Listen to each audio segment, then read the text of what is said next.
A winner-take-all game is set in this 2026 SAC Baseball Championship Series. The top-seeded Catawba College Indians at 42-10, set to match up with the second-seeded Wingate Bulldogs at 38-17. Both teams have taken two fun contests, and now that sets us up with Game 3 and a winner-take-all matchup between the two best teams in the South Atlantic Conference all season long. Starting with Game 1 yesterday, it was a back-and-forth seesaw affair. Wingate jumped in front early on a Tanner McCammon RBI double. The Indians responded next half inning. Their first trip to the plate, Hunter Atkins went yard. His first home run and one of 4 hits he has this weekend. And then the Bulldogs responded right back. Reed Benamonte's had a great weekend. His first 2-run single tied the game at 3 in the second inning. The conference's player of the year went yard in yesterday's win for the Indians. He made it 4-3 with his solo home run in the bottom of the third inning. And then Will Farrell has had a great weekend as well. His first home run came with 2 outs and a runner on in the 6th inning that gave Wingate a 5-4 lead. In yesterday's Game 1, Nathan Chrisman answered back. The Indians scored a run on that sacrifice fly to level the tally at 5, entering the final few frames, and it wasn't until with 1 out in the 9th inning of yesterday's Game 1 that the Indians would strike and win the game. Seth Sharp was terrific, and he set up Malachi Cloud to hit his 5th home run of the year, his 2nd straight home run in a conference tournament game, helped the Indians walk off the Bulldogs in yesterday's Game 1 to win 6-5. And you thought all that momentum, and it did carry into this first game today in the second game of the series. The Indians jumped in front 2-0. Hunter Atkins RBI single. Logan Dyer scored a run on an RBI fielder's choice. But then the Bulldogs had many answers throughout the day. Jake Corville tied the game with a 2-run single. The Indians went back in front on another Logan Dyer RBI. But then from there on, it was all about Wingate's power. Will Farrell's first of 2 home runs in Game 2 was followed by a 5th-inning home run from Tanner McCammon, one of 3 5th-inning Wingate home runs. Neil Griffin, 2 batters later, went yard with 2 outs. And then Will Farrell, for the 2nd straight inning and 2nd straight at-bat, blasted his 3rd home run of the championship series over the right center field wall to make it 8-3. Catawba's last RBIs and last run scored was a 2-run double by Matthew Connolly, and then the Bulldogs poured it on from there. Reed Benamonte hit Wingate's 6th and final home run Bowen Powell hit the 6th and final home run of that victory in game number 2 for Wingate. The defense was great, and then Tanner McCammon finished off a 4-run 7th inning by plating a 15th run for 23rd ranked Wingate to run rule number 1 Catawba 15-5. First time the Indians have been run ruled this season, and the first time they've been run ruled in a game by a conference foe since UVA-Wise on March 14th, 12-2 in a conference game during the regular season. That loss for Catawba in Game 2 that set up this winner-take-all game was Catawba's first loss to a SAC foe in the last 16 games. Anderson was the last team to defeat Catawba in conference play. That was all the way back in early April, more than 1 month ago. And so Wingate's high-powered offense has set up this winner-take-all game. 2 premier programs in the South Atlantic Conference set to battle in a winner-take-all matchup here at McCrary Park. Catawba's 9 tournament titles up against Wingate's 8 tournament titles on this late Saturday afternoon in Asheboro, North Carolina. We'll take a break. First pitch of this winner-take-all matchup heads your way from Asheboro, North Carolina after this.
The deciding game of the 2026 South Atlantic Conference Championship Series is about to get underway from McCrary Park in Asheboro, North Carolina.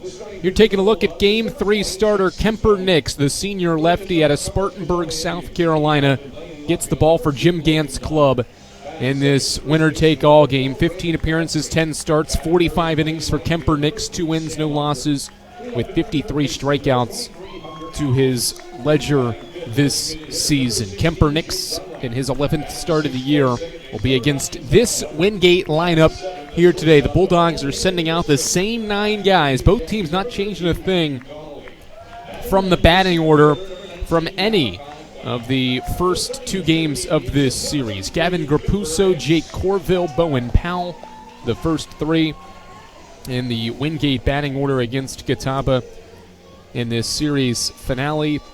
Tanner McCammon, Jalen Evans, and Neil Griffin, 4 through 6. Will Farrell has drove in 5 runs on 3 home runs in this championship series. He hit 7th with Bradley Hart and Reed Benamati rounding out the Wingate batting lineup for this Game 3 of the championship series. The first one went to Catawba in walk-off fashion. The second game was also a walk-off. It was a walk-off run rule victory for Wingate to win 15-5. And now we've got a Game 3 about to get underway. Kemper Nix sets at the belt. The first pitch of Game 3 is a strike to the left-handed hitting Gavin Grapuso at 3:33. We are underway in the final game of this SAC Championship Series. Kemper Nix sets the 0-1 to Grapuso, is an elevated fastball that makes the count 1-1. Grapuso is 1 for 8 this championship series. Overall, at the SAC tournament, now 3 of 19. Lefty Nix pitches a fastball off the plate, and it's 2 balls and 1 strike on the leadoff man and the table setter for Wingate, Gavin Grapuso. 3-pitch mix for Kemper Nix, fastball, slider, and then a changeup. 3-1 after the 2-1 fastball misses. Kemper Nix, as we had said, has made some relief outings this season, but is back into a starting role as that Game 3 starter for Jim Gant's club. 3-1 line in the offering home. Good fastball. Grapuso had started to run out of the box. It takes a second strike, and Nix has worked the count full to begin this third game of this series between 2 premier programs in this South Atlantic Conference. 3-2 home. Swing and a miss. Fastball by Grapuso. Kemper Nix battles back to strike out Wingate's right fielder to begin the series finale. 1 away. Here's Wingate's Catawba's defense. Logan Dyer, Malachi Cloud, Sam Hunter, left to right in the outfield. Cloud and Hunter are Gold Glovers. Ty Hubbard and Brandon Crabtree, second base and first base. Those 2 on the right side of the infield, Gold Glovers. Hunter Atkins, a Gold Glover third baseman, with Nathan Chrisman at short. And Matthew Connolly back behind the plate once again as he catches a Nix fastball that misses away. It's 1-0. Jake Corville, 1 for 9. Wingate's offense has scored 20 runs in 2 games. Time call before the pitch. 20 runs in 2 games for this Wingate offense, and that's with the top 2 guys in the order. Jake Corville right now and Gavin Grapuso combining to go 2 of 17 at the plate. It's been all the guys toward the bottom of the order that have been fantastic, with the middle part doing just enough as well.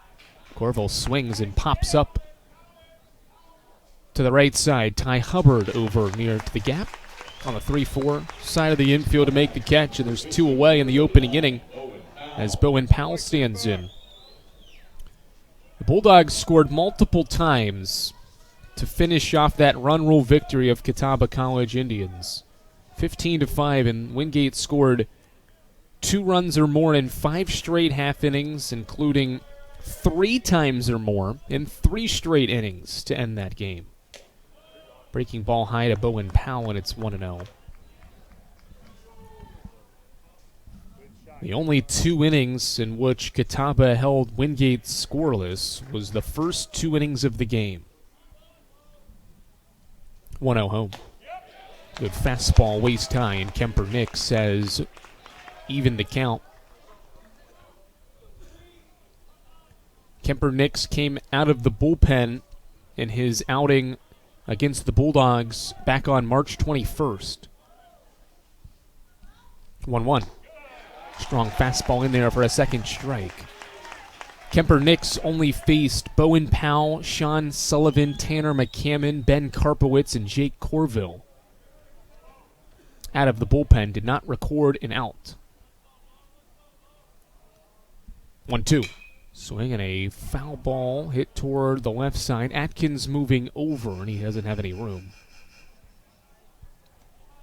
to make the play. Rather, Kemper Nix got 1 out in his relief outing against Wingate.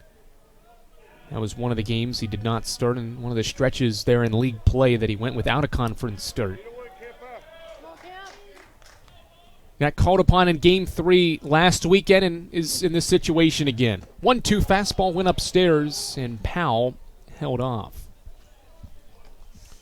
Home plate umpire in this series finale is the crew chief, Al Creedle. Neil Lortz at first base, Michael Stone is at second, and John White is the third base umpire. 2 balls, 2 strikes, 2 outs. Nix looking for a 1-2-3 frame, and he misses with his breaking ball to the outer part of the plate, to the displeasure of Catawba's crowd. Another look at this Nix offering. Looks like it was on the white part of the batter's box on the right-hand side. And now a payoff. High fastball fouled back by Bowen Powell to keep this first inning alive. Wingate has only needed to use 1 reliever in each of the first 2 games in this series. Catawba has used 4 relievers. Payoff. Swing and a miss. Kemper Nix drops in a breaking ball and strikes out Bowen Powell to end a 1-2-3 first. Kemper Nix starts the game with a strikeout and ends the opening inning by striking out the lefty Bowen Powell to blank the Bulldogs. Catawba bats for the first time in Game 3 of this championship series after this on Flo College.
Back at historic McCrary Park, where Catawba and Wingate are competing in the 3rd game of the SAC Championship Series here on Flo College.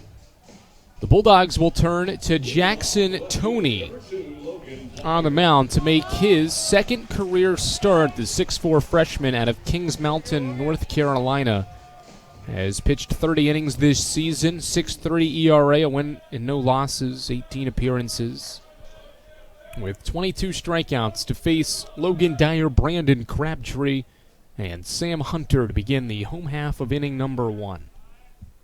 Dyer swings and fouls the first pitch back. No chance for the Wingate defensive players to make a play on the foul ball. Same lineup for Jim Gant's team. He has not changed anything. Neither of the head coaches have changed anything but the starting pitchers leading up to each game in this series.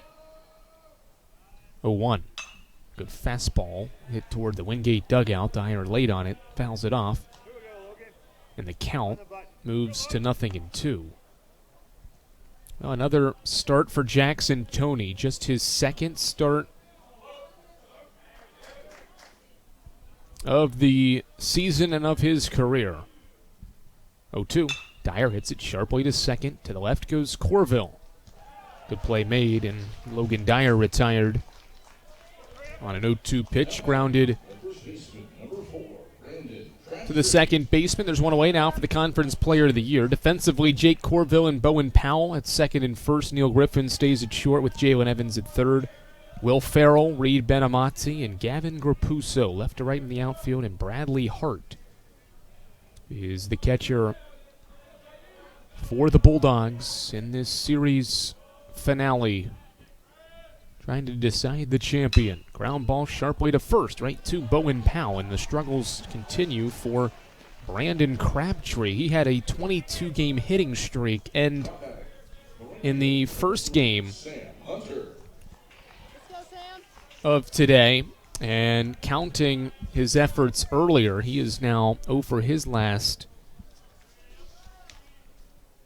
7 at the plate. Started the tournament 2 of 2 and is 0 for 7 since. 2 away for Sam Hunter.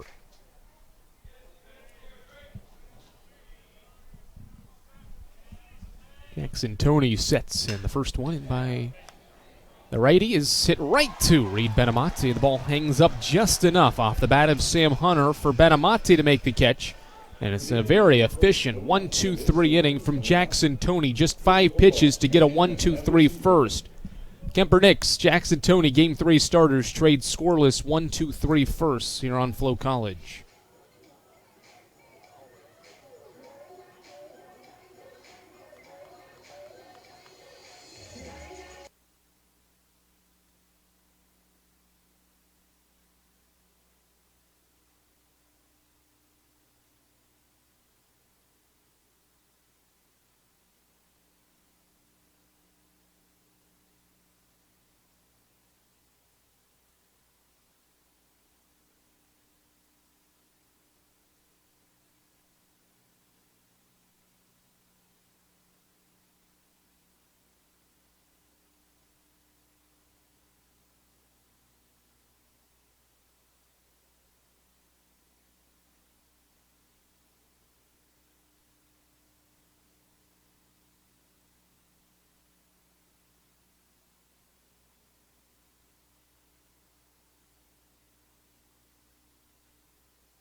Good work from Kemper Nix in that opening inning. He started the first inning with a strikeout and then ended it by striking out Bowen Powell on a 3-2 pitch. And him and Jackson Toney have traded zeros to begin this series finale in Game 3 of this SAC Baseball Championship Series here on Flow College from McCrary Park. Cleanup batter Tanner McCammon bats to lead off the inning and swings behind a Kemper Nix fastball. 0-1. McCammon has a 5-hit weekend so far, 5 for 10, with a home run in the game earlier today and 4 runs batted in for the weekend. 0-1. Foul ball back, and it's quickly 0-2. McCammon hitting cleanup, 382 hitter for the year. 18 home runs and 78 runs batted in. That number 78 on the RBI side, the most by a Wingate batter this year. Breaking ball away, it's 1-2 as the sun peaks out here in Asheboro, North Carolina for what has been a mainly cloudy day, but the temperature has worked its way up into the mid-70s, 75 degrees, as this championship series finale gets underway. Good breaking ball, and Kemper Nix gets McCammon to swing over top of it. 3 strikeouts and 4 faced by Kemper Nix to begin this third game, and there's one away in the second inning. McCammon has struck out now 5 times. It's either been a hit or a strikeout for Wingate's cleanup batter as Jalen Evans gets his first crack against Kemper Nix. Evans had himself a nice game 1 earlier today. Evans went and had himself a 3-hit day as he fouls the first pitch back. Evans was really good out of the 5 spot earlier today. 3 of 4, 2 singles and a double, including a bunt single. Part of that 16-hit Wingate attack to get to this third game. He takes away for ball 1. Again, going into this weekend series, we knew both these clubs felt really good and are going to be in fine shape going into the NCAA selection show tomorrow night to make the Southeast Regional Tournament. Nix's fastball runs away. And Catawba was number 2. Wingate was listed number 4, and wonder maybe if Wingate can jump a spot, potentially, if it can find a way to get a victory in this championship series finale as Evans swings behind a fastball and the count evens. Young Harris has earned the automatic bid from Conference Carolinas, but North Greenville has won 47 games in that league. Or 47 games this season, the most in the Southeast region. Figure they will more than likely hold on to that top spot. Swing and a miss. How about the work from Kemper Nix? 5 outs recorded, 4 have been strikeouts. And there's 2 away here in the second inning.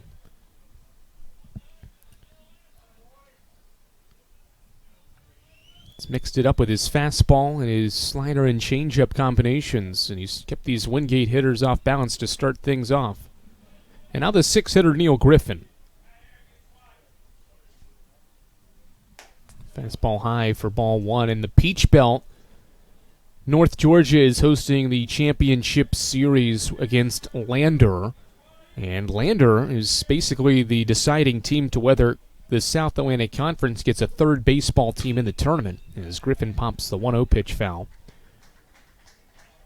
The Bearcats have an 11-7 lead on North Georgia in the 9th inning of Game 2 of that series. The Bearcats won 6-4 yesterday, so Lander winning that championship series means Lenore Ryan could be looking on the outside and maybe the first team out.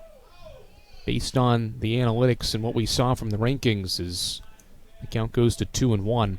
LR was 8th in the latest rankings on Wednesday, and Lander was 9th. And Lander winning that game right now would mean they get the AQ and would knock LR out. 3 balls and 1 strike. 2 teams battling here. Wingate, Catawba, potentially the only 2 from the SAC to make the NCAA tournament. 3-1. There's an inside corner strike, and Nix has worked the count full as Griffin has a conversation with Al Cradle after the call. One of these 2 teams can earn the automatic bid and another tournament title to their resumes. Payoff home. Inside corner fastball. Griffin rung up looking. Inning over. What a start from the southpaw Kemper Nix. 4 straight strikeouts, and he struck out 5 of the first 6 that he's faced. An absolute gem of a start from the lefty Nix here in this series finale. We're scoreless as we head to the bottom half of the second.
Andrew Rogers and our entire crew, glad you're with us here on Flo College for the final game of the SAC Championship Series.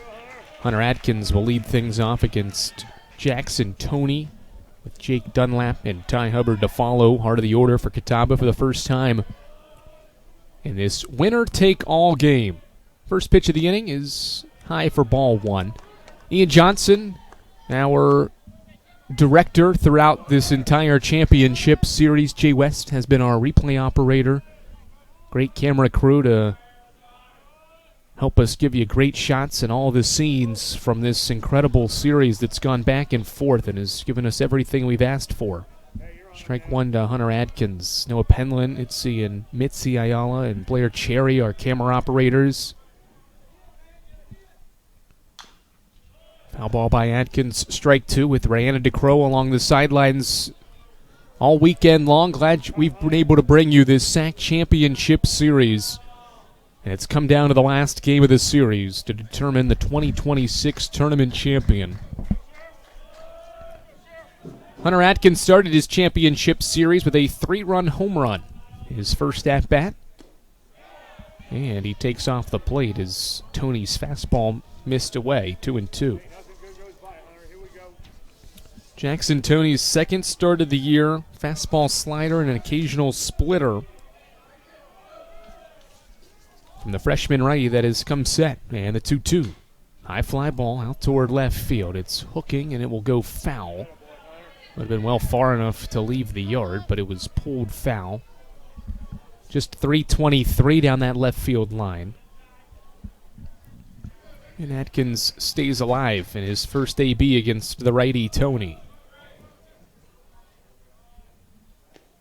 Breaking ball away. 3-2. Toney's first career start was his second career outing. Went an inning and 2/3 against Mount Olive on February 10th. Gave up 4 hits and 3 runs. Walked 1 and struck out 2. Payoff. Foul ball back. Jackson Toney, the right-hander, has gone as many as 5 innings in an outing. 5 relief innings against UVA-Wise on March 6th. He went 4 scoreless against UNC Pembroke just over a month ago. Payoff again. Ball 4 away. Great at bat there from the cleanup batter, Hunter Atkins, and he gives us the game's first base runner. Good stuff, Hunter. The 10th guy to bat between the two teams is Hunter Atkins to reach in this bottom of inning 2, and now Jake Dunlap. Wingate giving the ball to Jackson Toney again, a guy that has pitched mainly as a reliever all season long. Does have the ability to give this team multiple innings. On 6 different occasions, he has pitched at least 2 innings. First one to Dunlap, driven well, out toward left center field. Farrell after it to the wall. It hits up against the wall. Extra bases for Dunlap. He moves into second base and shifts Hunter Atkins to third with a double. Nice swing by the all-conference DH, Jake Dunlap. He rips a double off the left field wall to move Atkins to third. Hunter Atkins with his, or rather, Atkins moves to third on Jake Dunlap's first, and the game's first hit, and Dunlap's second hit of the weekend, and first double. And now a great spot for Ty Hubbard. He takes inside. Well, on the thought of Jackson Toney pitching, you wonder if Jeff Gregory and company will play this thing out as a bullpen game potentially. That Game 3 starter has moved around and has been different throughout the year for Wingate in those 3-game conference series. Hubbard takes a strike. Connor Longley began the year as that Game 3 starter. 6-foot freshman, had a 3.4 ERA but has not pitched since late March. Others have needed to step up.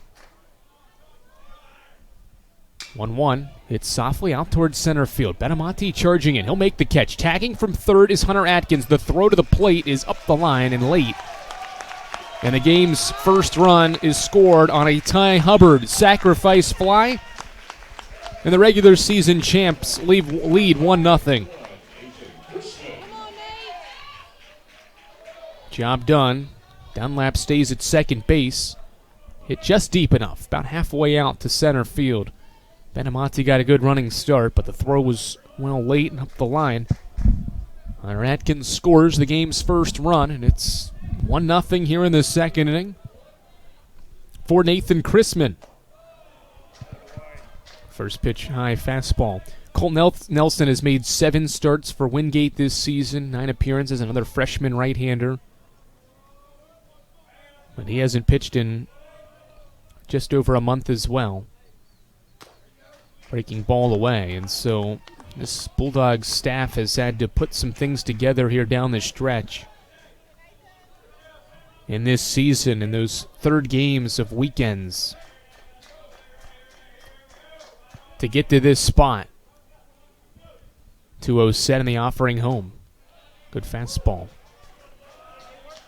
In this situation last weekend, Jeff Gregory turned to Cole Smith, but he struggled to get out of the first inning. Faced 6 guys, gave up 3 hits and 3 runs with a walk, and only recorded 1 out. 2-1. Breaking ball, line, through the right side, a base hit.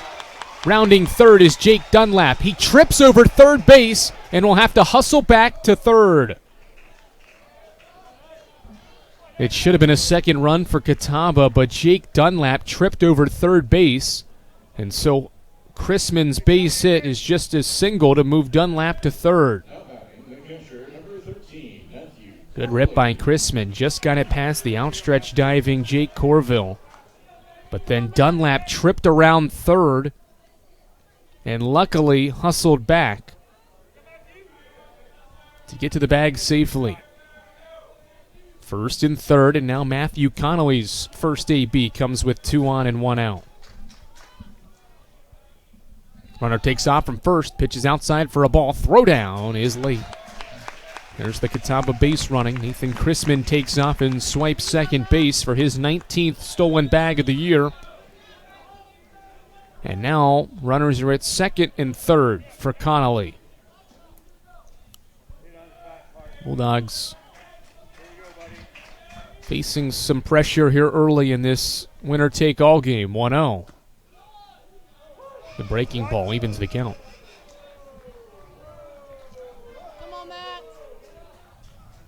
Good throw from Hart. One hopped into Corville's mitt, but just a hair late. Now Connolly trying to deliver a big early hit. High fly ball out toward right field. Gavin Grapuso shielding the sun. Makes the catch on the run. Here comes Dunlap to the plate. He goes halfway and stops there. Hart dropped the ball, and so Jake Dunlap sprints back to third. Risky base running there by Jake Dunlap. He went halfway to the line, wanted to see what the throw was like from Grapuso. It was good enough to make Dunlap put on the brakes and head back to third, and Hart didn't field it super clean, so that's why there was no throw back to third there. 2 outs for Malachi Cloud. Foul ball back. 25 pitches from Jackson Toney so far, an efficient 5-pitch first inning. But he's run into some trouble here in the second. Walk, double, sac fly, single, and fly out is how this inning has gone. 0-1. The lead transfer Cloud takes away.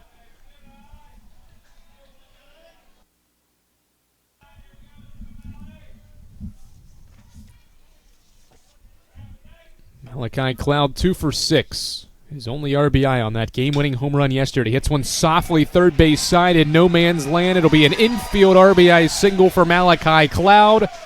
Catawba's lead grows to 2-0. Jake Dunlap scores. The Indians add on. Chrisman to third. The softest base hit you'll see hit all weekend. A hit is a hit.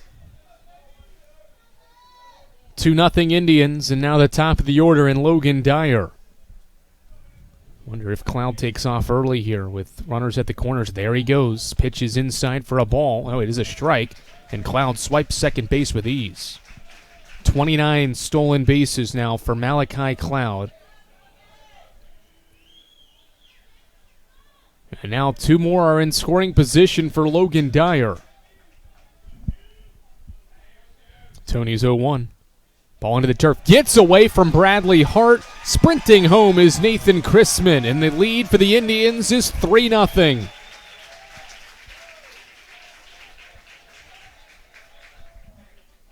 Breaking ball in the turf. Just bounces away from Hart as he tried to block it.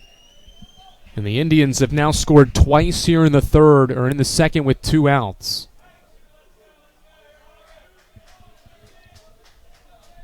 One ball, one strike on Logan Dyer.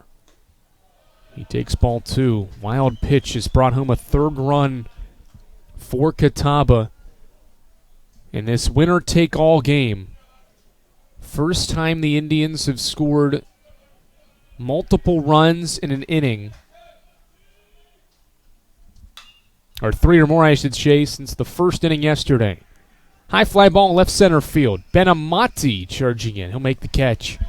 And the second inning comes to an end. But a great inning for Catawba's offense. Jake Dunlap ripped a double off the wall. He would later score. It was a sac fly by Ty Hubbard that scored the first of 3 runs.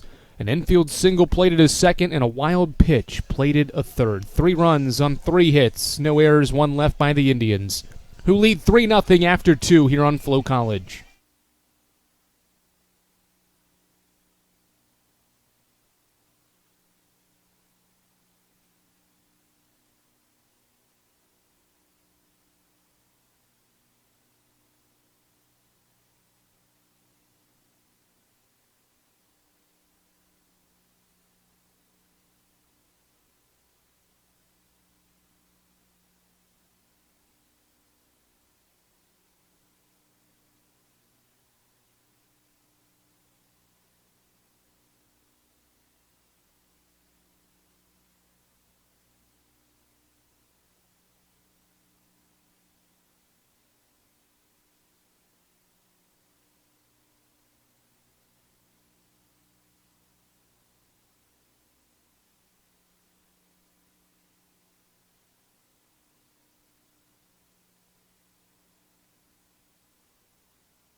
Andrew Rogers, glad to welcome you back to Asheboro, North Carolina. You are taking a look at SAC Commissioner Patrick Britz there in the stands, helping run this SAC Championship Series here in Asheboro, North Carolina. He's retiring at the end of this sports season in the conference and working his final championship here as well. Over the last 18 seasons, he's given so much to this conference. As the first pitch of the third inning from Kemper Nix to Will Farrell is ball 1. Commissioner Britz working his final championship in his final game here today as Farrell rips a base hit down the third base line for extra bases. The senior is pulling up at second base with a stand-up leadoff double here in the third inning. What a story this Will Farrell kid has turned out to be this weekend. We talked about how Ben Karpowitz has been out with an injury, hasn't played since early in the SAC tourney last weekend, but Farrell has been absolutely awesome. It's been terrific for Jeff Gregory. He's now got 5 hits and 8 at-bats, including 4 extra base hits. He gives Wingate some third inning life as Bradley Hart swings and fouls the first pitch away. First base runner for the Dogs against Kemper Nix, who had struck out 4 straight batters until this leadoff double here in the second, or rather in the third, I should say. 1-0 home. Hart shows bunt, pops it up into the air. Sliding catch behind home by Connolly. Hart unable to place the bunt down and pops out to the catcher in foul ground, and there's 1 away. Terrific work by Connolly. Nice sliding play and a good awareness to see where that ball went after it was bunted by Bradley Hart. And now the 9-hitter Reed Benamati, who has quietly turned into a very nice addition to the bottom of the order here as well. in his freshman season as he bangs the first pitch foul. Hitting .306 with 42 runs batted in is Reed Benamati. With RBI and now 7 straight games, and every conference tournament game taking inside, it's 1-1. He scored 2 runs. He batted in 2 runs, I should say, in the final 2 regular season games against Anderson. Drove in 2 in Newberry's first win. 3 in the second win over LR. First against LR last weekend, and in the final game last weekend, he drove in another run on a base hit. And has driven in 2 in each of the first 2 games of this championship series. So over the last 7 games, Reed Benamati has batted in 14 runs as Nick steps off. Nearly threw that into center field. That's when you know you have a quality offense, when a team's 9-hitter is putting up those type of numbers at any point in the year. 1-1. Freshman takes a strike. But especially at this time of the year, at the SAC championships, Benamati has lived up to that moment. Same with Will Ferrell. What he's done this championship series. Nix is 1-2 home. Runs inside. Kemper Nix has earned himself this start here today. 6 2/3 scoreless last weekend in the last game of that tournament with Coker. And he struck out 13 as he picks to second base. Kemper Nix struck out 13 Cobras in a 10-0 win in 7 innings last weekend to win his second game of the year. 2-2. High drive out toward left field, and foul ground ranging over is Dyer, but he runs out of room. Foul ball keeps Benamati alive after the 40th pitch by Kemper Nix. Here in this championship series finale.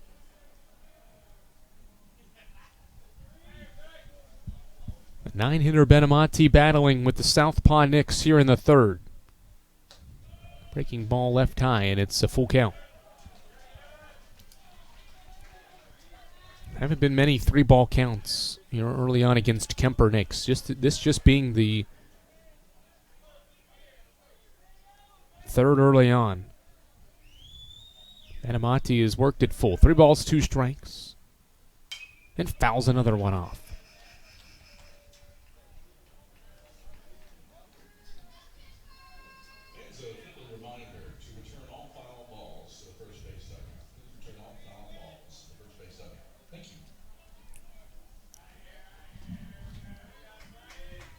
One on, one out. Bulldogs need a hit here in the third. And Benamati is battling with Kemper Nix.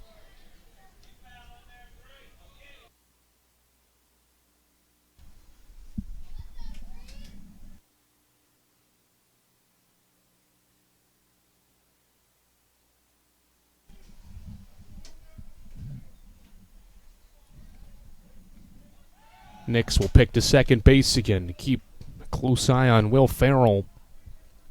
This is an 8-pitch at bat right now between Reed Benamati and Kemper Nix.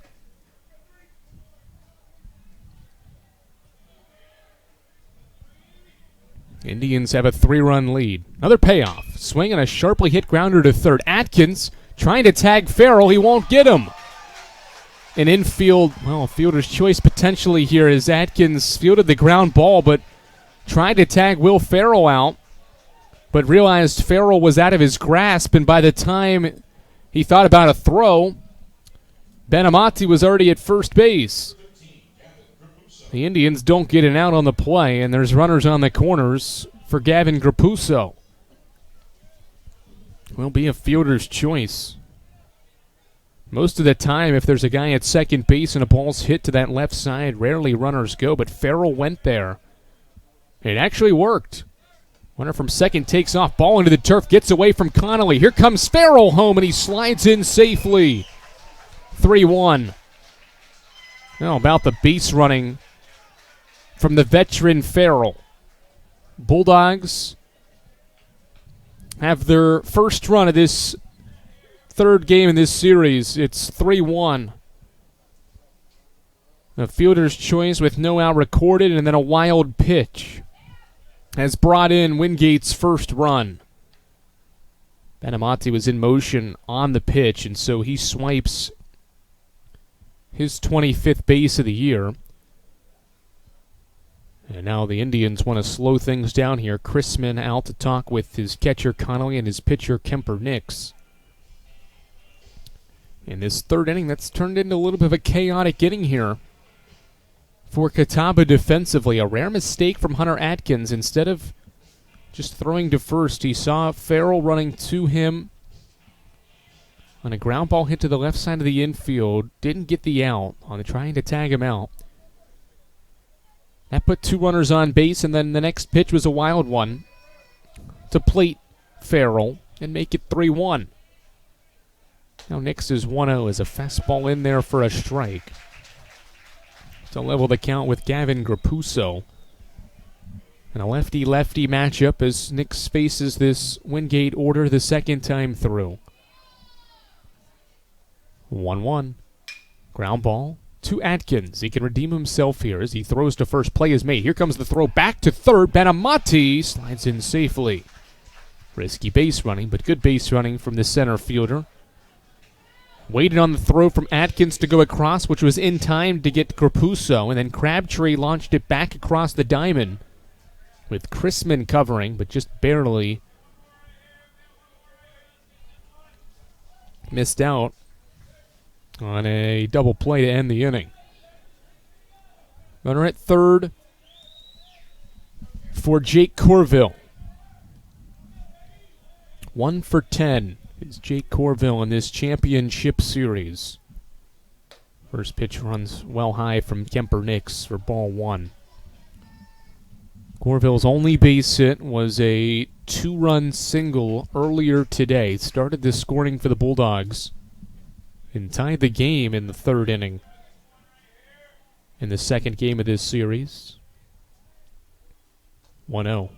Breaking ball nearly hit the feet of Wingate's second baseman, and it's ball two.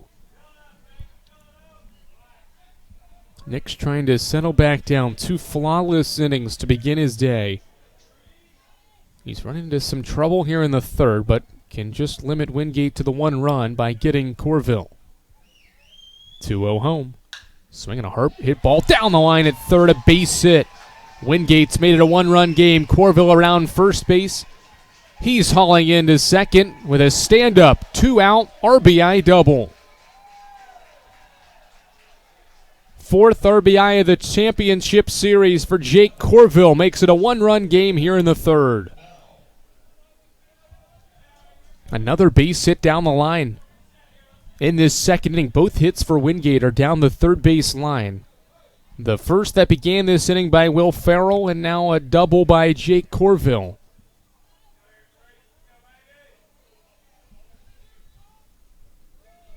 Has made it a one-run game for Bowen Powell.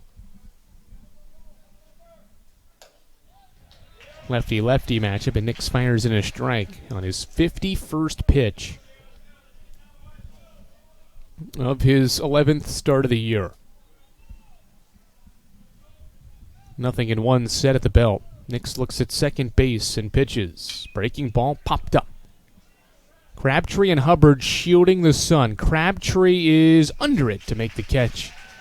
Even at the bag at first, and the inning is over. Productive inning for the Bulldogs. They score twice on two hits, no errors, and they strand Jake Corville in scoring position. They've made it a one-run game on a wild pitch and an RBI double. Will Farrell started things.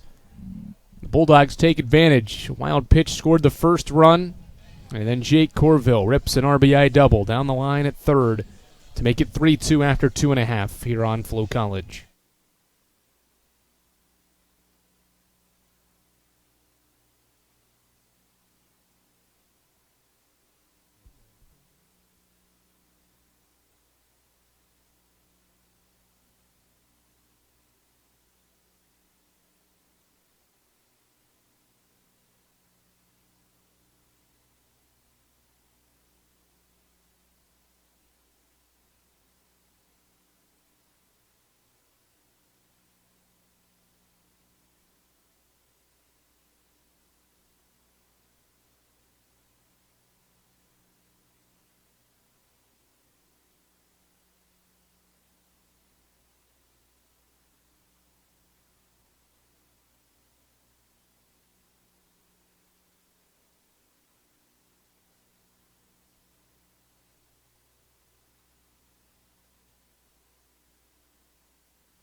Glad to have you back here at historic McCrary Park, the home of the Ashboro Zookeepers here in Ashboro, North Carolina. Thankful to the Zookeepers and their staff. We're hoping to get things ready to roll in this championship series to be played here at McCrary Park for the third straight year. Brandon Crabtree begins the home half of the third by taking ball one from Jackson Toney. Crabtree, Hunter, Atkins, the 3 for the Indians against Jackson Toney here in the third. 1-0. Off the plate, change up away, 2-0. Some history behind this championship series. We shifted back to the regional style format, and to this regional style format in 2023. Foul ball back, it's 2-1. That was a championship series played at Smoky Stadium in Kodak, Tennessee.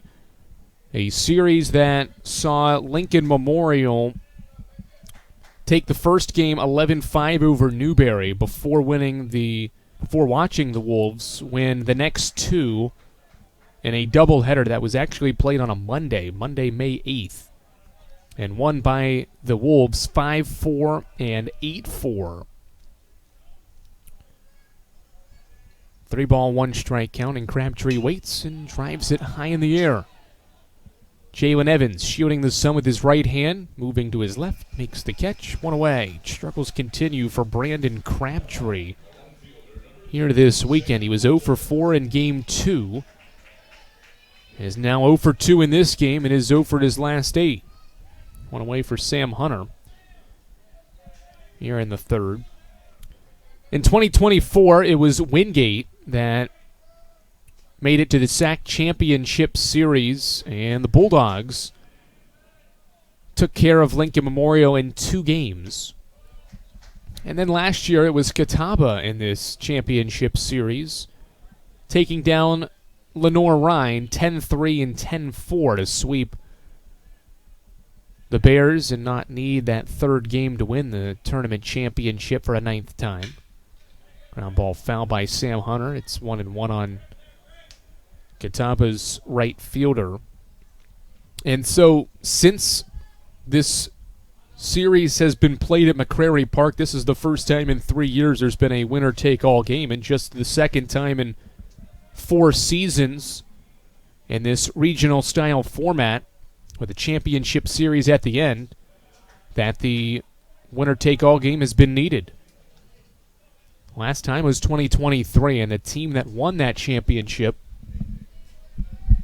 was Newberry, the team that swept the Saturday doubleheader, winning games 2 and 3. 2-1. Drive toward right field. It's hooking, and it goes foul. Hit very well by Sam Hunter, and he just barely missed out on a home run. Would have been his 6th home run of the year. Instead, he'll wait on a 41st pitch from Jackson Toney in his 2nd career start. 2-2. Breaking ball grounded to second. Rapuso up with it, makes the play, 2 away. Hunter Atkins, the 2-out batter. So the only time the team that has won the first game in the championship series of this recent format here at the conference tournament, that was Lincoln Memorial in 2023. Wingate won the first game and won the series last year, or 2 years ago, and Catawba did the same in 25. As the first pitch to Atkins runs away.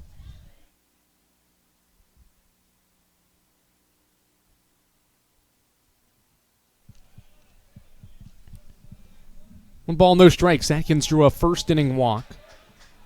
Takes outside, or rather a second-inning walk. Later scored on Ty Hubbard's sacrifice fly. And now we've got the 2 most recent tournament champions meeting again. There's a strike. Hart dropped the ball.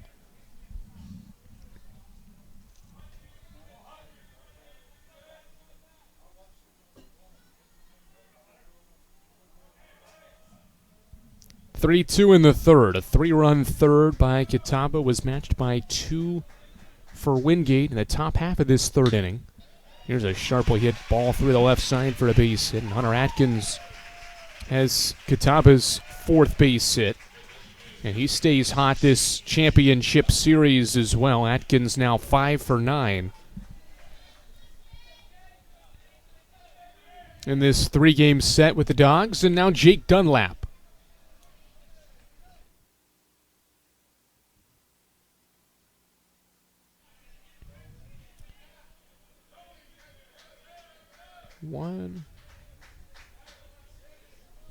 Dunlap doubled off the wall in left field during that 3-run second. Runner takes off. Pitches a ball, and swiping second base is Hunter Atkins. Great jump on that pitch as well from Atkins.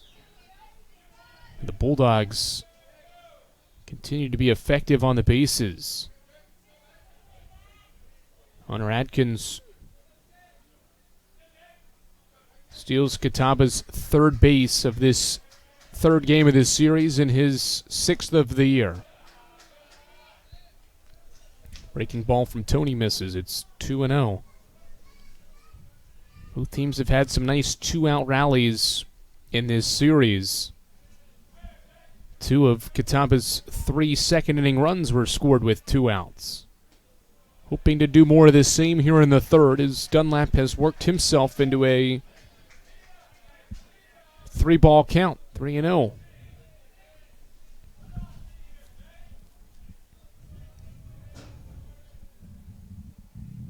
Wingate pitching has only issued 3 walks in the first 2 games. There's a strike from Jackson Toney. Toney has walked 1 and 2 2/3 so far, and he's getting ready for pitch 50. For a Wingate team that Jeff Gregory said he wants to see his pitchers live in the zone, and they have done just that today.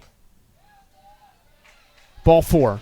Dunlap takes just above the hands, and that's back-to-back base runners here with 2 outs for the Indians to bring Ty Hubbard up. Speaking of Wingate's head coach, he is going to make a visit for the first time in this series finale to catch up with his starting pitcher, Jackson Toney. Wingate does have a left-handed pitcher loosening in the bullpen. As Toney tries to navigate himself through this 3rd inning, it was a good start to it. He got Crabtree to pop out and then Sam Hunter to ground out.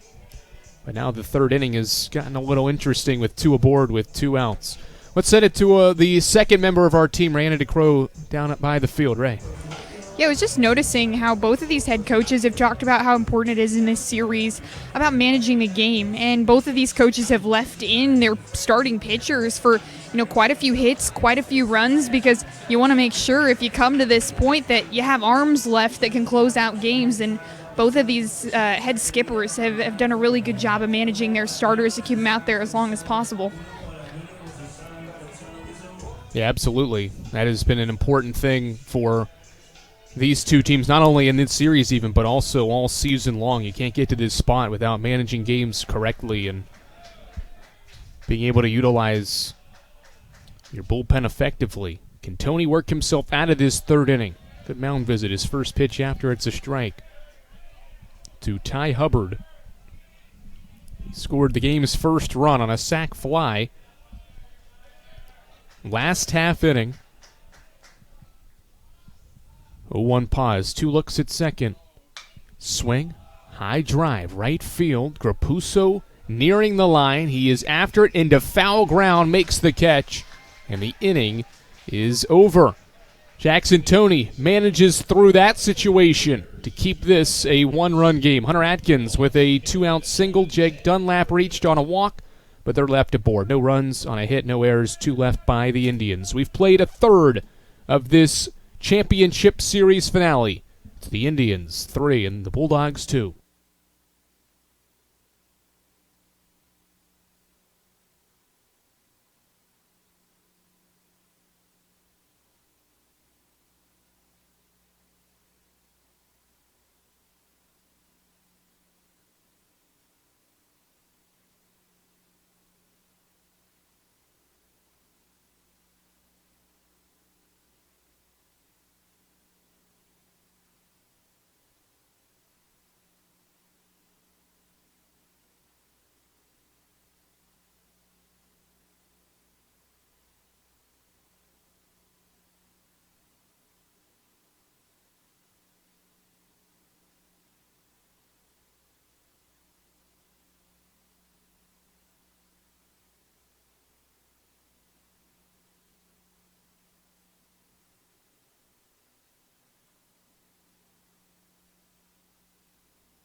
The 2026 South Atlantic Conference Baseball Championship Series finale is 3 innings in. Indians a 3-run second, and they've been in the lead since. 2-run Wingate third inning has made it a 1-run affair. Heading to the fourth as Kemper Nix tries to bounce back. 2 flawless innings to begin his start here in the conference tournament in the Conference Championship Series. Gave up a pair of doubles in that 2-run third against the Bulldogs, and now faces Tanner McCammon to begin the 4th inning. Here in Ashboro, McCammon goes around an inside breaking ball that never had a chance to be a strike. It's 0-1. Kemper Nix had a really good start to his season this year as well. 5 scoreless all the way back on January 31st. McCammon crushes one left center field. He has done it again. The Bulldogs have hit a 7th home run between the 2 games today, and Tanner McCammon has done it for a 2nd time. The junior infielder has leveled the score at 3.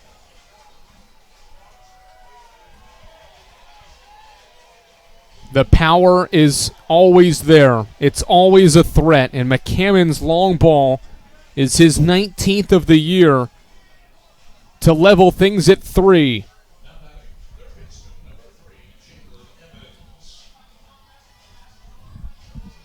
A leadoff home run in the 4th inning, and now 3 unanswered runs from this Wingate lineup. First pitch bunted by Evans up the first base side. Too strong of a bunt, and Crabtree fields it cleanly and will tag out Evans. Nice job by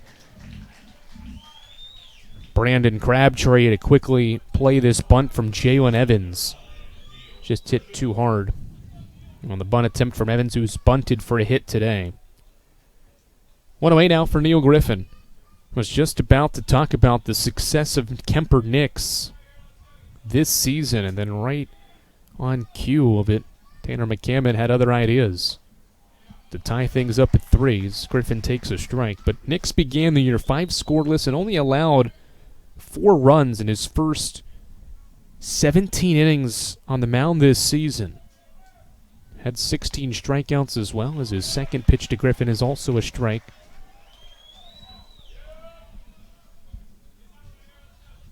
Went through some adversity throughout this season, but has earned this opportunity as Griffin fouls an 0-2 pitch off. Earned the opportunity by striking out a career-high 13 Coker batters last weekend to win the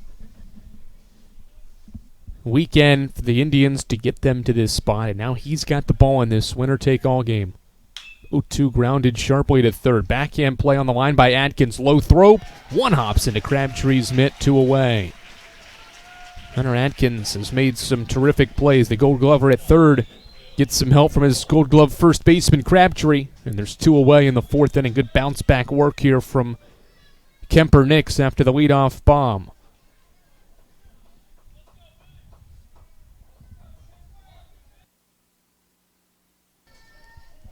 And now Will Farrell. Speaking of home runs, Farrell has hit 3 of them. Takes low and inside for a ball. What a terrific story this kid has turned out to be. We talked about it in his first at-bat, but now 3 home runs and 5 RBI in this championship series after having 2 home runs and 8 RBI for the season entering the weekend. Excuse me, check swing by Farrell, and he grounds out to the pitcher Kemper Nix, who responds to retire the next 3 in the 4th inning of work. But Tanner McCammon has given Wingate a big boost all weekend. He launches a game-tying home run here in the 4th inning.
tied at 3 through 3.5 innings in the SAC Baseball Championship Series finale. Catawba walked off Wingate yesterday evening on a Malachi Cloud home run to win for the Indians 6-5. Wingate responded very well to force this winner-take-all game. The Bulldogs scored 7 unanswered runs to win Game 2 in run rule fashion, 15-5, and that's why we're playing Game 3. And this Game 3 has been a fun one so far. 3-all as Nathan Chrisman begins the 4th inning by taking ball 1 away. In his second at-bat, he swings and flies one in the air behind home. Hart and Powell give it a look, but don't have a play on it. It's strike 1 on Catawba's shortstop. Singled and stole 2 bases in that second inning. His base hit.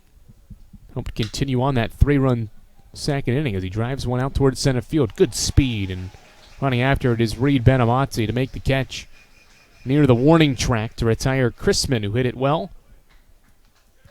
1 away here in this 4th inning for Matthew Connolly. Connolly, the 8-hitter.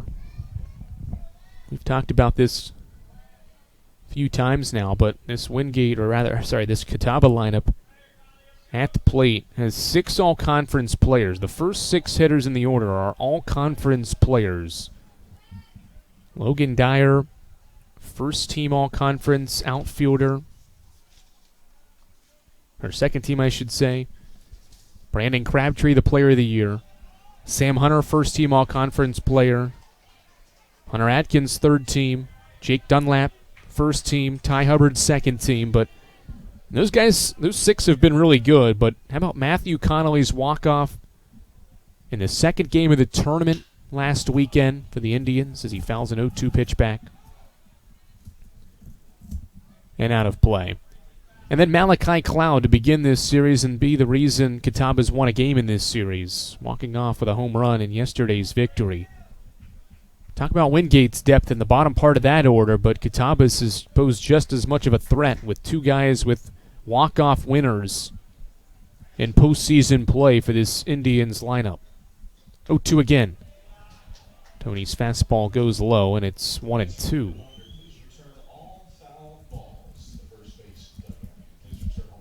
Cloud would be next. This is the 7, 8, 9 hitters for Catawba against Jackson Toney here in the 4th inning. 1-2. Breaking ball away.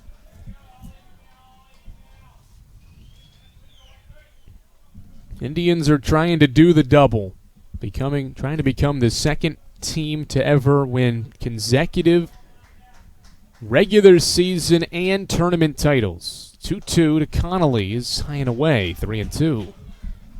Only Wingate has been the other program and other team to ever repeat as regular season and tournament champions. The Bulldogs program did it in 3 straight years from 1994 to 1996.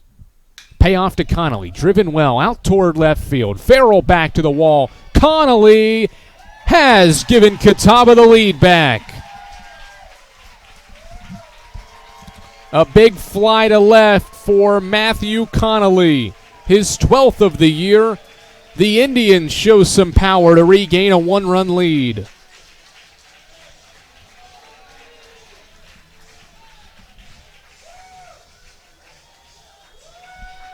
And right on cue, bottom part of the Indians' order doing some damage.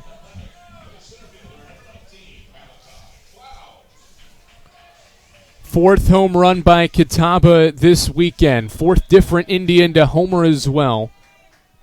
This one by Connolly, and the Indians lead 4-3 as Cloud takes away. Connolly now up to 12 home runs, second most on the team. His second home run in the last 7 games as well. 1-0 fastball runs high as Tony has fallen behind 2 balls and no strikes.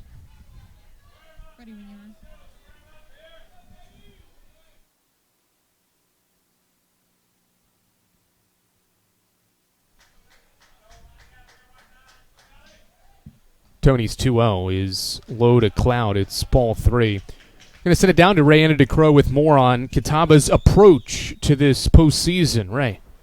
Yeah, when talking to head coach Jim Gant about, coming into this series, being in the postseason, being in the playoffs, he said, this is what sets teams over the hump. The game doesn't know how big the game is. They say it all the time in the Catawba dugout. You just go about business as usual. And of course, it's easier said than done, but you just go out and play like you normally play. He said, it's not like we're fighting for our lives or something. This is baseball. You go out and have some fun. And looks like they're doing that right about now. Driz. Yeah, thanks, Ray. Certainly they are doing that. Both teams have done a great job of that as Cloud takes a 5-pitch walk. And talk about that approach of knowing that just playing for each other, playing to have some fun. It certainly helps when these two teams know that regardless of how this game plays out, they're going to have more baseball to play next weekend. And they're not playing for their season with that being on the line just yet. That'll be next weekend. But keeping this game just the game and nothing more. Just a little something at the end of it. As Cloud gets checked on at first. Good quick move by Tony, but Cloud sneaks back safely. 1 on, 1 out. Another pick to first base. Another close play. Tony keeping a close eye on Malachi Cloud, who's been very aggressive. This Indians lineup has taken advantage of running the bases. Cloud's swiped 30 this year. Has only been caught once. Another one.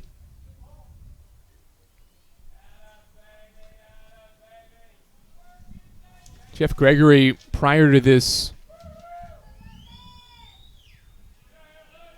weekend series, was talking to us about how you have to control the running game, but you can't get caught up in it. There goes Cloud. Pitches high for a ball. Here's Hart's throw down. Not in time. Grapuso and Griffin signaling to the dugout potentially to think about a challenge. Nothing really from the Wingate dugout yet as Cloud has stolen a 31st base. Certainly one of the closer plays we've seen today and in this series, but no challenge from Wingate. Cloud in scoring position for Logan Dyer. 1-0.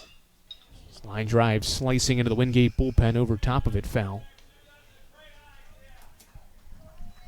Important for both these teams, though, to manage the running game, but not allow it to affect the pitcher's ability to be able to still throw strikes and do what they need to do on the mound to get through innings.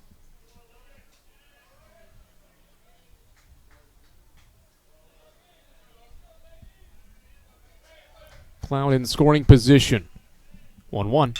Ground ball back behind the pitcher towards second. Griffin on the run. Throws to first. And Powell hauls it in. 2 away. Runner moves to third for Brandon Crabtree.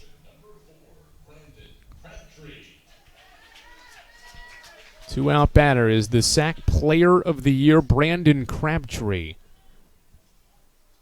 who is hitless in his last 8 games, and Jeff Gregory will make his second visit to the mound in this game, first in this inning. After the 70th pitch was just thrown by Jackson Tony, that'll be all he throws in this third game of the championship series.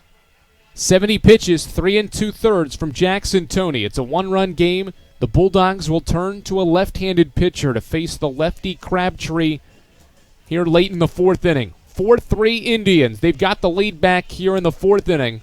More on the Wingate pitcher after this.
Carter Schuster into the game for Wingate, the freshman from Brambleton, Virginia, 6'3" tall, warming up prior to a 13th appearance this season. The freshman has a ERA right at 9, 2 wins, no losses this season in 13 outings, 12 innings pitched with 9 strikeouts and 8 walks.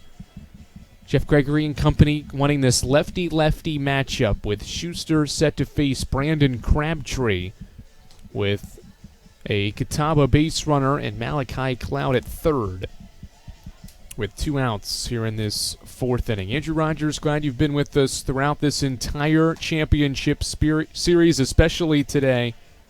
Wingate forced this winner-take-all game by run-ruling top-ranked and top-seeded Catawba 15-5 in 7 innings earlier today, and now we're getting closer and closer to the midway point of this series finale, and Wingate's hoping to keep this a 1-run game. The Indians have regained a lead on a Matthew Connolly home run, and now they're trying to add on to it with their Player of the Year, Brandon Crabtree, batting.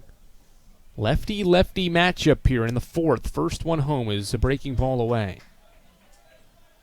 Crabtree is 0 for his last 8 at the plate, and that's something you don't say very often about the conference's Player of the Year this year. He entered this championship series on a 21-game hitting streak. Line drive, right center field. This will split the gap and drive in a second run for the Indians here in the 4th. Crabtree hustling to second base, and he pulls up with a 2-out RBI double. You're not going to hold down the conference's Player of the Year for very long. Crabtree delivers again.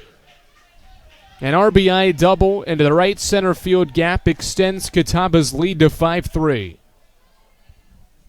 Beautiful swing on an inside fastball, and it one hop to the right center field wall. And the Catawba Indians have a 5-3 lead. Lefty-lefty matchup, no problem for Crabtree. And now Sam Hunter taking inside and low. 4-1. More 2-out offense from Catawba here in this championship series finale. They've now scored 3 of their 5 runs in this game with 2 outs. 1-0. Hunter grounds it softly. First base, Powell backhand stab. Flip to Schuster. The out is recorded at first.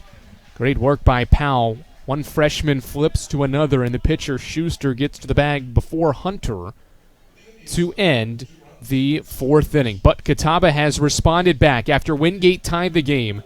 Matthew Connolly's 12th home run of the year gave Catawba the lead back, and the conference's Player of the Year, Brandon Crabtree, added on to it with a 2-out double into right center field. And the Indians lead 5-3 after 4 here on Flo College.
"5-3" is the championship series finale score as the visiting Bulldogs come back to the plate for the top of inning number 5.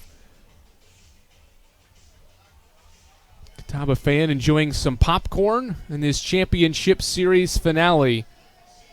Hope you've had your popcorn somewhere throughout this championship series because it has been a fun one. Foul ball back by Bradley Hart to begin the inning.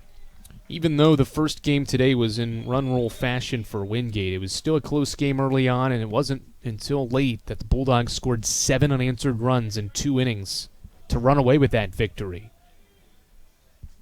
And then obviously game 1 had multiple 4 lead changes and a couple of ties mixed in there before the eventual Cloud walk-off winner.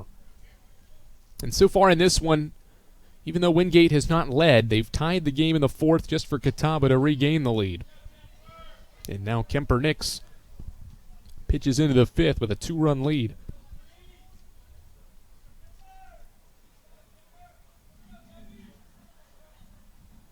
Bradley Hart 0 for 1. Takes an inside corner strike on Kemper Nix's offering. His 65th. Through 4+ innings of work, 5 strikeouts, and they came to the first 6 batters of the game, including 4 straight from the end of the first into the end of the second. Straightaway fly ball to center field. It's the center fielder Malachi Cloud ranging to his right to make the catch, and Hart now falls to 0 for 2, and Reed Benamati now becomes the 1-out batter for Wingate here in this 5th inning.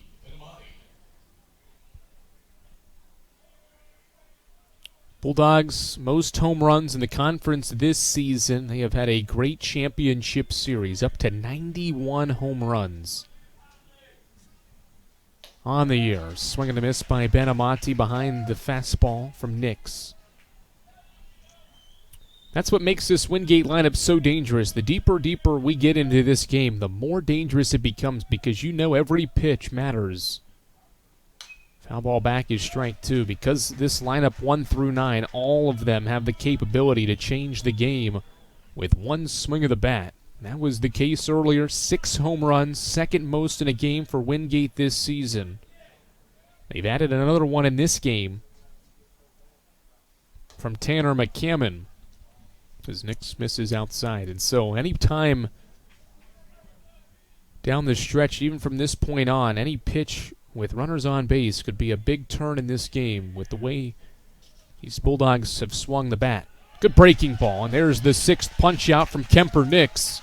A backdoor breaking ball gets Benamati looking, and there's 2 away in the 5th inning. Well, how about Kemper Nix here settling in inning number 5. 2 flawless innings, and then he's allowed runs in each of the last 2 innings, but he's gone 2 up, 2 down here in the 5th. And now the leadoff man, Gavin Grapuso. Fastball off the plate, 1-0. Wingate's lineup's been very dangerous, and their table setter has not been himself this weekend. Grapuso's been out excellent all year, but just 1 for 10. In the leadoff spot, taking high ball 2. He's only been walked once, and this is a young man that leads Division II in base on balls this season. He's drawn 61 walks, tied for the Division II most with Ben Merriman from St. Edwards. Entering this championship series, obviously. Now up to 61 after a walk earlier today. 2-1 count now on the second out hitter, the 2-out batter for the Bulldogs here in the 5th. Grapuso takes the second strike from Nix, who's now a pitch away from a scoreless 5th. Senior transfer from Limestone in his first season with the Catawba Indians. It's been a great addition trying to close this inning out. And he gets a softly hit ball over Hubbard at second, and it drops into right field for a 2-out knock. Hit just well enough by Grapuso to continue this 5th inning and bring Jake Corville up.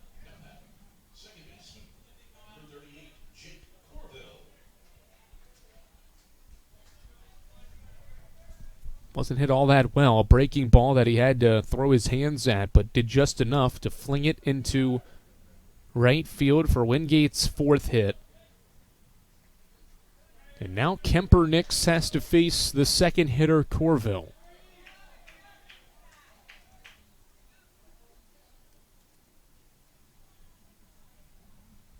First pitch fastball away. Kemper Nix last year at Limestone, 5 wins, 5 losses, a 3.1 ERA in this really good league, 71 innings, 69 strikeouts. Transferred there from Spartanburg Methodist College in Spartanburg, South Carolina, then went to Gaffney for a year before Limestone University shut down. He needed to find a home for his final baseball season, and he's found one here with top-ranked Catawba. 1-0 fastball off the plate again, 2-0.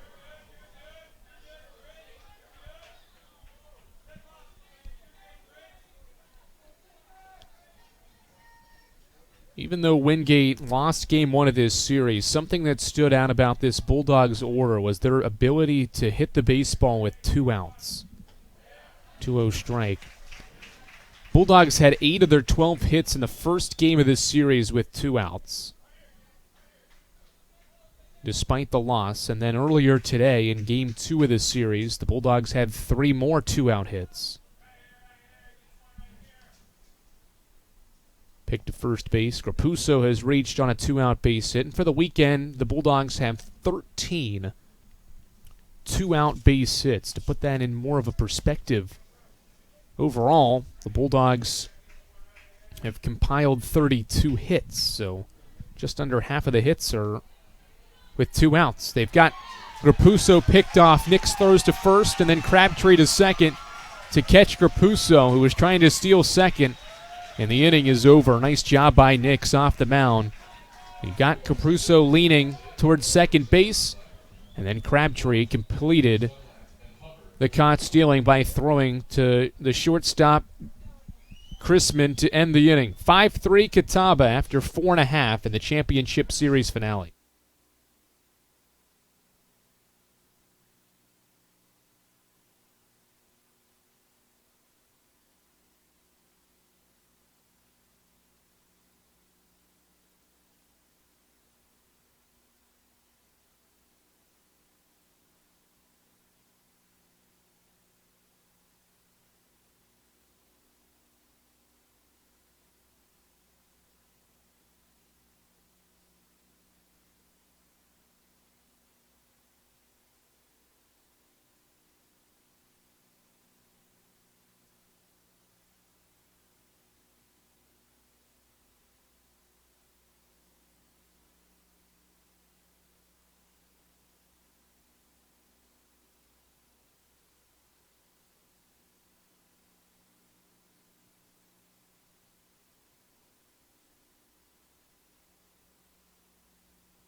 Wingate turns to a new pitcher in the home half of inning number 5. Jet Thomas is a right-handed pitcher into the game for the 19th time this year. 31 innings for Jet Thomas, a 5.2 ERA, 28 strikeouts, and 10 walks. To the sophomore right-handers line this year, he's from Locust, North Carolina. He takes the ball from Carter Schuster, who recorded the final out of inning 4. And is not charged with any runs. The base hit that he allowed was charged to Jackson Toney. That was that Crabtree 2-out double. Atkins, Dunlap, Hubbard. Middle of the order for the regular season champions. Strike 1. Jackson Toney went 3 2/3 for Wingate. 5 hits, 5 runs, all earned, 3 walks, and no strikeouts. Breaking ball away from Jet Thomas. It's 1-1 on Hunter Atkins, who's had himself a fine championship series. Reached base in both of these games and has 5 hits over across the 3. 1-1. Breaking ball away.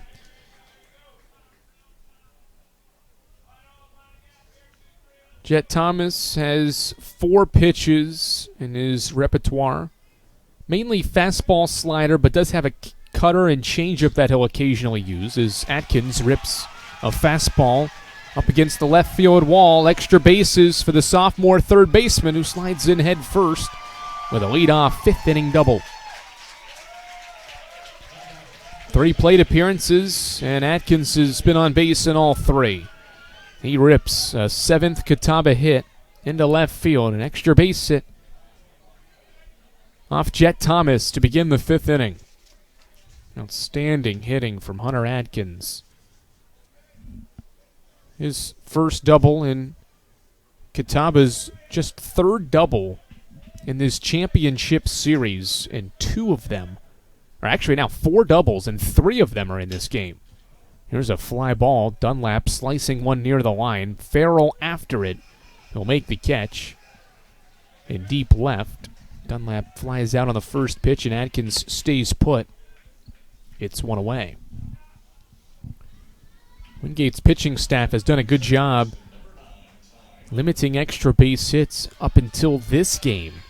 Indians now have 3 doubles and a home run. 4 of the 7 hits have gone for extra bases, while 2 of the singles in this game have been infield singles.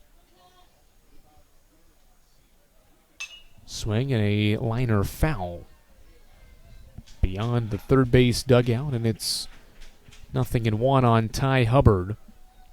All-conference second baseman is 0 for 1 with a sac fly.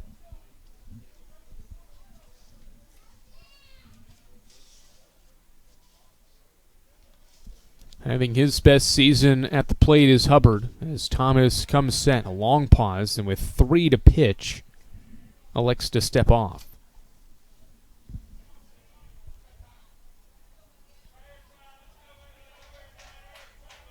Hubbard having his best season statistically in several different offensive categories. Hits one to first. Powell a backhand stab.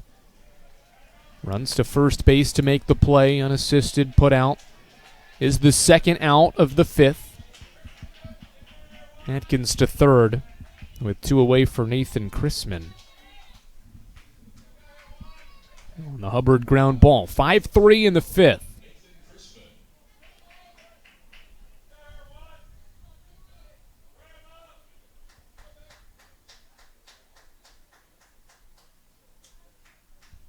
First pitch is a high pop-up right side. Bowen Powell near the first base line, and foul ground makes the catch. And on 2 pitches, the final 2 pitches of the 5th, Jet Thomas gets through a scoreless 5th inning. Hunter Atkins led off the inning with a leadoff double, his first double of the championship series, but a fly out and a pop out and a ground out is how Jet Thomas gets through a scoreless 5th. 5 innings into this championship series finale. It's the Indians 5 and the Bulldogs 3.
Back for the championship series finale, the 6th inning about to come your way. Jake Corville will lead things off 2-3-4 for the Bulldogs, trailing by 2 at 5-3 here on Flo College.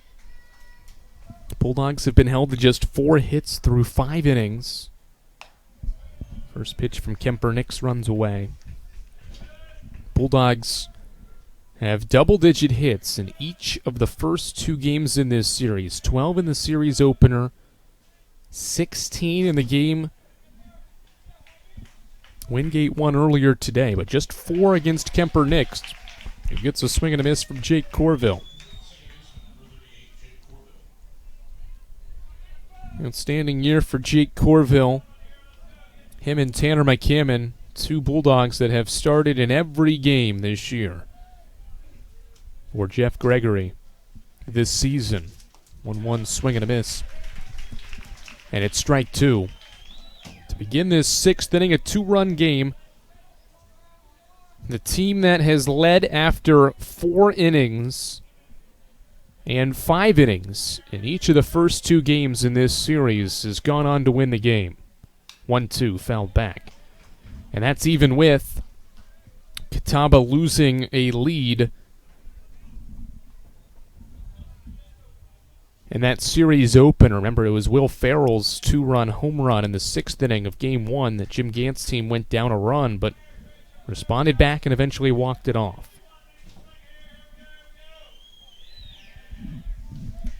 1-2 set, and Nix pitches. Breaking ball, crushed foul toward the Indians' dugout. Stays 1-2.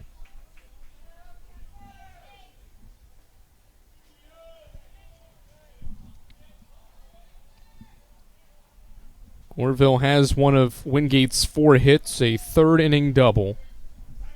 What was his 2nd hit of this championship series. 1-2, again way early on the breaking ball. Fouls it off to the screen, and the count is 1-2.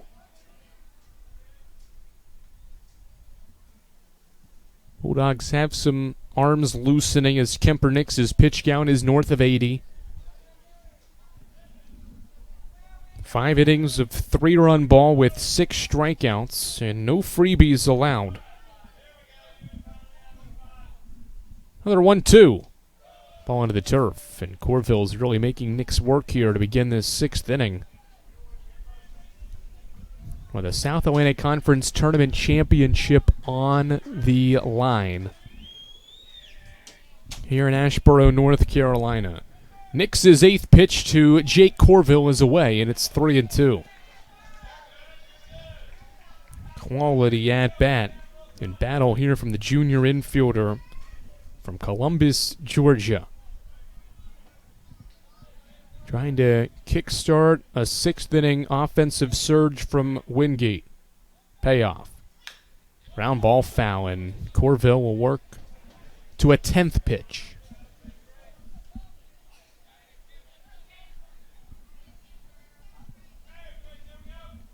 Nix entered the inning with 78. He went 6 2/3 6 days ago.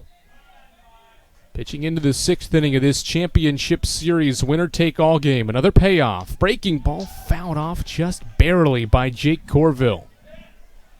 And the junior will get an 11th. Just barely. How about that play on one of the foul balls by our third base camera operator, Noah Penland? Jim Gant may want to scout Noah after the game about getting an opportunity next year. An 11th pitch is fouled off again. Corville absolutely battling up there with Kemper Nix. The longest at-bat of the weekend. We'll get a 12th pitch here to begin the 6th inning. The senior Nix, the junior Corville, giving everything they have for their respective teams here early in the 6th inning. A 12th offering home is a swing and a miss. Corville loses the battle. Nix gets his 7th strikeout. 1 away in the 6th inning. Corville, so many foul balls, and on an inside and low slider, he got around just enough, and Nix gets the strikeout. His 7th. May have been his best because he had to do it on 12 pitches to get Wingate's second baseman. And now Bowen Powell swings and misses at a slider away. 0 for 2 is Bowen Powell. 27 multi-hit games for Wingate's quality freshman first baseman who calls time.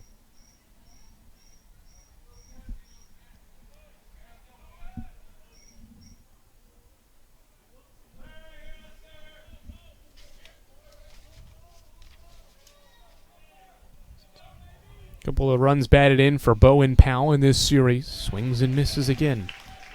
A little frustrated with himself as well as he knows that one was out of the strike zone. One ball, or rather no balls and 2 strikes. With an out on the board. Knicks at 92 pitches through 5 1/3. Breaking ball, crushed foul. That one over the heart of the plate, not away on an 0-2, and Knicks gets away with it.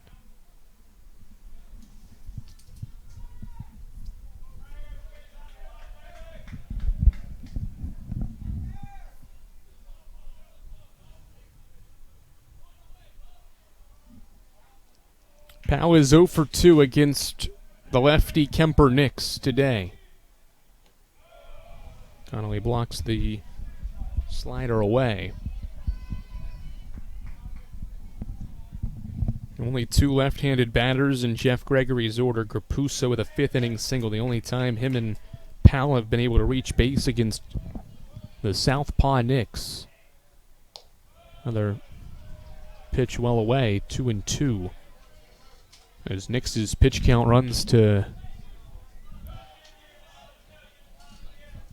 95.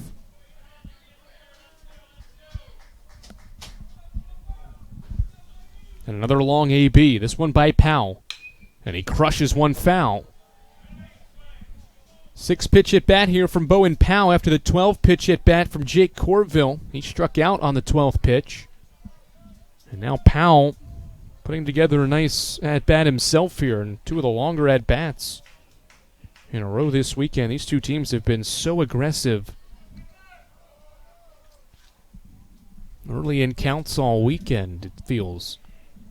2-2. Breaking ball above the hands, and it's 3-2. And Powell will get an 8th.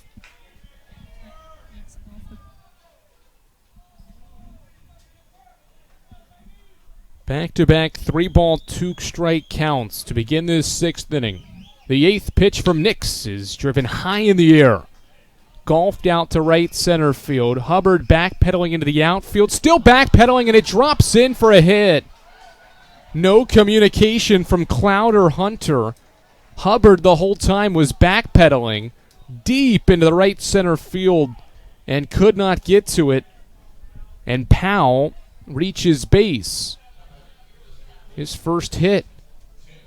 Wow, one of the best defensive teams in Division II baseball with a rare mistake. It's not going to be an error, but rare to see this team not come up with some plays like that. Cloud and Hunter were both in the vicinity, but I think because Hubbard had been backpedaling so far, they just thought he was going to be able to handle it. McCammon. Drive out toward left field. Has he done it again? Yes, he has. Wingate ties us up at 5 in the 6th inning. A 2-homer game for Tanner McCammon. The Dogs take advantage of Catawba's mistake. 20 home runs this year for the junior infielder. We're level at 5 in the championship series finale. First pitch breaking ball on the 99th pitch from Kemper Knicks. Turns out to be Tanner McCammon's 2nd home run of the game in as many at-bats. And Jim Gant and company will have to go to the bullpen. Oh, how critical. That fly ball that landed in the outfield grass turns out to hurt Catawba here in the 6th inning. 5 all Nix is done. We'll take a break and meet Catawba's new pitcher after this on Flo College.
Here on Flo College, and want to talk to you about Tanner McCammon, just how amazing he's been for the Wingate Bulldogs this season. The senior has stepped in and has gained credibility with the guys on this Wingate squad so fast after he transferred over from App State. He's been super consistent since the moment he walked on campus and has gained credibility with the guys in this dugout. He earned his leadership role, said head coach Jeff Gregory. He's very calm, doesn't overreact to anything, and you know how big the moment is when you see Tanner McCammon get fired up like that. Andrew, that's a big-time moment from a number 10 in the blue and gold. Yeah, absolutely, and one of several Wingate players that have come up big, but Tanner McCammon has made some incredible swings this weekend. He now has 7 hits. 3 of them are home runs, and he's got 7 hits overall in this championship series to lead the way for the Bulldogs, and has tied this game at 5, and it's run Kemper Nix out of this game, and Jim Gant has turned to Zachary Gatos. 6'4" sophomore out of Matthews, North Carolina, takes over and becomes Catawba's 5th relief pitcher to make an appearance in Asheboro this weekend. Gatos on the year has made 21 appearances now, one of 4, or rather 6 different pitchers now that have 20 appearances or more this year for Jim Gant's team. As the first pitch from Gatos is a strike. An 8 ERA in 24 innings of work with 27 strikeouts for the sophomore right-hander out of Matthews, North Carolina. A 1 to Jalen Evans is a breaking ball away. He held back his checked swing. Catawba still has a couple of arms it can turn to here down the stretch. Joe Burleson is the team's closer, 11 saves this year in 21 outings and an ERA right at 2. He has not pitched this weekend as Gatos misses low. It's 2-1. Figure Seth Sharp could be down today. He was terrific in Game 1, 3 1/3 scoreless, but he threw 60 pitches, and on no rest, I would doubt we see Seth Sharp in this game. Not going to rule it out, though, completely, as Gatos is missed with 3 in a row. Braden Major has pitched this weekend as well for the Indians, but that was down the stretch in that game earlier today, and he only threw 20 pitches. Everybody else for the Indians has thrown 20 or less of non-starters. 3-1, foul ball back by Evans. 3-2 now. And then Caden Newman has made 14 appearances this season, junior right-hander out of Bull Valley, Illinois, so figure he could be an option down the stretch for Jim Gant as well, depending on how Zachary Gatos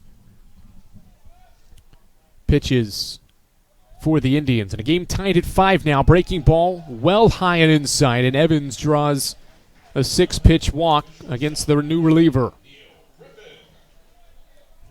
Now Neil Griffin. Jeff Gregory, the Wingate head coach, told us prior to this championship series how this Catawba team does not hurt itself, as in doesn't make mistakes. They do everything to help them win games, not hurt them. Even though this has been an error-free game both ways, that fly ball that dropped in no man's land in right center field between three Catawba defensive players has come up big at this point in the game because the next pitch was a home run by Tanner McCammon. If that ball's caught, who knows if McCammon goes yard. Swing and a miss by Griffin. It's strike one. And even if McCammon still hits that home run, it's a 5-4 game instead of a tie game at 5-5. Every run is very valuable at any point in a baseball game, regardless of what's at stake. 0-1 home, inside and low. It's ball one from Gatos. And to cap that point, what makes that swing from McCammon so important, not just to tie the game, but to take advantage of a rare Catawba mistake, even though it's not going to be an error, of a play that should have been made and is probably made more often than not by the best fielding team by percentages in the South Atlantic Conference this year and one of the best in Division II all year. Wingate took advantage, trying to do some more damage here in the sixth inning as Gatos continues to check on Evans. Kemper Nix's line is complete. When he left, the bases were clear. 5 1/3 from the senior southpaw. 6 hits and 5 runs allowed, all earned. No walks with 7 strikeouts in his 11th start of the year. Tied for the second most strikeouts he's had in a game this year. Just a couple of swings. Gave up 2 home runs against Tanner McCammon. Those have been backbreakers for the lefty. And now he's given the ball to Zachary Gatos, who works with 1 on and 1 out. 1-1 home. Griffin crushes it. Left field. Will it stay fair? Yes, it will. The home run party is back on. Bulldogs lead by 2. A pair of 2-run bombs here in the 6th inning have Wingate up 7-5. Game 2 of this series earlier today was a home run party. The Bulldogs blasted 6 of them. They've hit 2 more in the series finale. The winner-take-all game has Wingate in front for the first time. It's 7-5. How about Neil Griffin? His second home run of the day and of the championship series. Absolutely belted to left field. The Bulldogs are barking once again here in Asheboro. They've hit 10 home runs in this championship series. Gatos faces 2 batters and doesn't get either of them out. Indians back to the bullpen when we return on Flo College.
Catawba is calling upon Seth Sharp for a 29th time this season. 46 innings, just under 47 innings of work for the right-handed pitcher who has a 3.2 ERA this year, 53 strikeouts, tied for the most among pitchers that have pitched out of the bullpen this season. Sharp was very good yesterday, went 3 1/3 scoreless, and earned his 9th win of the year by closing out Wingate's offense and holding them in check. And now he's back out there after 59 pitches yesterday. He'll pitch in the 6th inning with now Wingate in front 7-5, trying to find a way to cool off these red-hot Bulldog bats in the championship series finale. Farrell shows bunt, pulls it back, and takes ball 1 away as he tried to show bunt, maybe bunt for a hit. Speaking of home runs, Will Farrell's had his hand in the home run party, 3 in the first 2 games of this series. He's 1 for 2 in this game with a 2nd inning double, and takes low and away. First home run of the day was against Casey Gouge in the 4th inning, and he blasted a no-doubter. Next half inning helped Wingate gain control of the game earlier today. It's this one in the air, softly out towards center field. Hubbard charging back, Cloud running after it. He won't get it. It drops in for a hit. Sprinting to second is Farrell. Another defensive miscue by the Indians. The second fly ball that is dropped in for a base hit here in the 6th inning against Catawba's outfield. This one in no man's land in center, and just no communication from Cloud and Hubbard, and it falls in for an 8th hit. Again, it won't go down as an error, but a second hit this inning. The 2 hits that haven't been home runs have been plays that should be made. Bradley Hart takes a strike. And we're talking about Gold Glove players defensively that normally make those plays. Malachi Cloud, Gold Glove center fielder. Sam Hunter, Gold Glove right fielder. Ty Hubbard, Gold Glove second baseman. Fastball high from Sharp. Those 3 have just not been on the same page with some of these bloop fly balls into some precarious situations in this 6th inning. That brings a 7th batter to the plate, and Bradley Hart, who takes a second strike. It's been a long inning for Catawba pitching. It started with that 12-pitch at-bat in battle between Jake Corville and Kemper Nix. Nix won the battle, but since, the Indians have not recorded an out. Line drive, right field, a base hit for Bradley Hart. The go sign is on for Will Farrell. Here comes the throw to the plate. A strong throw from Hunter. Hart is out at the plate. 2 outs in the 6th inning. Farrell gunned down at home. And there's the Gold Glove effort from Sam Hunter. An absolute strike on one hop to Connolly at the plate. And he throws out Farrell to keep this a 2-run game. Absolutely fantastic work on a 9-2 outfield assist for the second out of the inning. Now Reed Benamati. Swing and a miss. It's now 5 hits in this 6th inning for Wingate, by the way. They entered this 6th inning with just 4 hits in the first 5 innings. They have 5 here in the 6th inning. 0-1 set, and Sharp picks to first base. Speaking more on Seth Sharp and his season, he's been called upon so many times. Not the first time he's pitched 3 or more innings and then been asked to pitch the next day. 0-1 gets away. Connolly can't hold on, and so Bradley Hart takes second. Been a couple of mistakes defensively by the Indians. And so a runner moves into scoring position on what I would imagine is a passed ball potentially. It was low in the turf. 1-1 set from Sharp. Breaking ball fouled off, but it is strike 2 on Wingate's center fielder. 4-run 6th inning has Wingate in front by 2 runs. Bulldogs trying to win a tournament title for the 9th time in program history and tie Catawba for the most tournament titles in conference history. 1 ball, 2 strikes. Sharp looks at second base, and the pitch off the plate.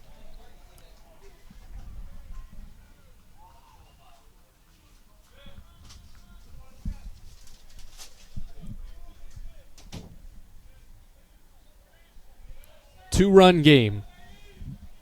The 9-hitter Benamati is the 8th hitter of the inning for the Bulldogs. Breaking ball foul back. Mentioned Sharp, he's gone back-to-back days after 3 innings. He did it against Wingate back on March 20th. 3 scoreless innings against the Bulldogs on March 20th. And then the next day, he only got 2 outs, gave up a couple of hits and runs, and was not as effective. That being the only time this year he's pitched multiple times in a series after pitching multiple innings in the first outing. 2-2, breaking ball away. He gets Benamati swinging, and the catch was made by the catcher Connolly, so no throw needed to first base. What a fantastic inning for Wingate. Some defensive miscues by Catawba led to a Tanner McCammon game-tying blast to left center field, his 3rd home run of the series. Helped Wingate tie this thing at 5. And then Neil Griffin, after another mistake, went yard for the 2nd time today to get Wingate a 7-5 lead after 5.5 innings of this championship series finale here on Flo College.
(7-5). Wingate has its first lead in this winner-take-all game. 9 hits, 7 runs for the Bulldogs, 5 runs, 7 hits for the Indians,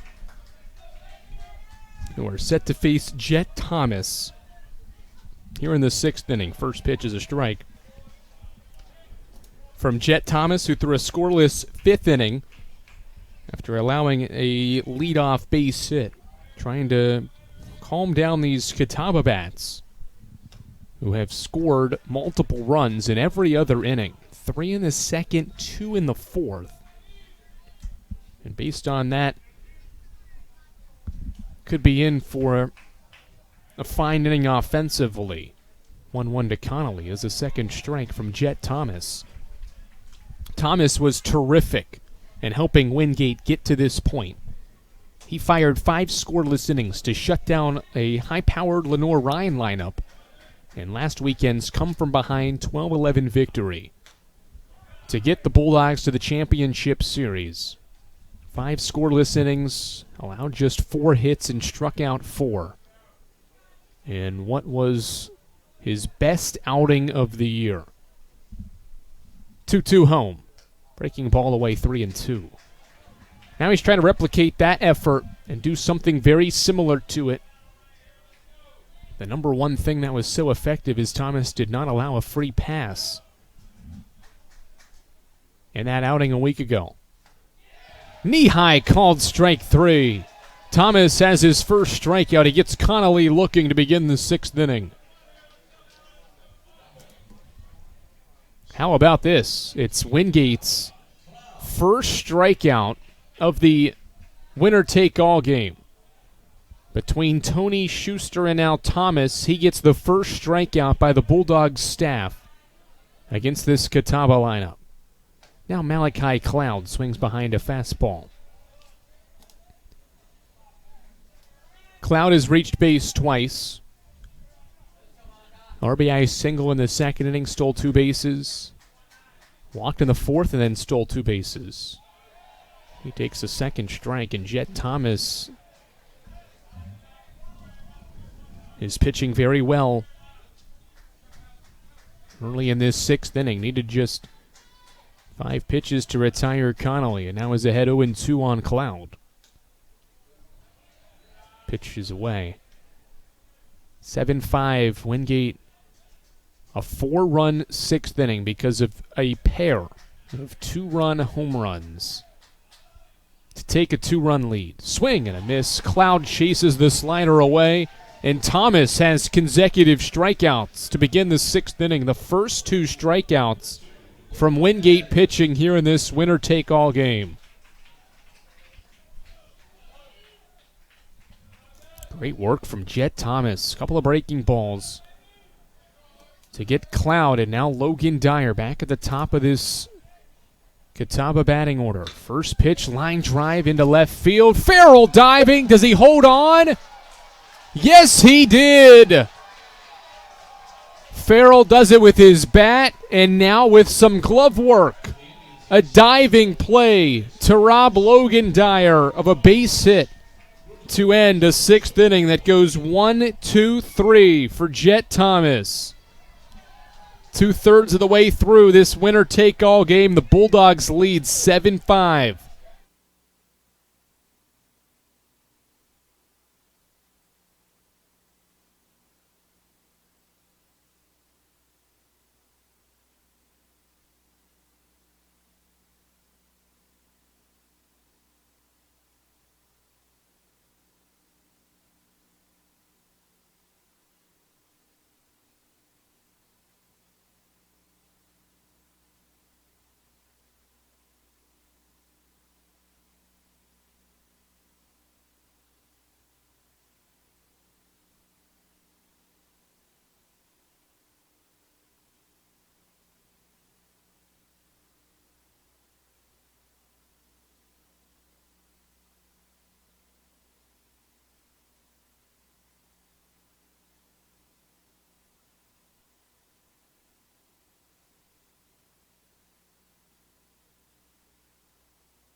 Catawba turns to Joe Burleson for the first time this weekend. The right-handed pitcher in 31 innings of work has an ERA right at 2, 11 saves this season for the right-handed pitcher who is warming up prior to making his first appearance of this championship series. Sophomore righty out of Salisbury, North Carolina, East Rowan High School, 5'11", is the right-handed pitcher for the Indians. Set to come into the game.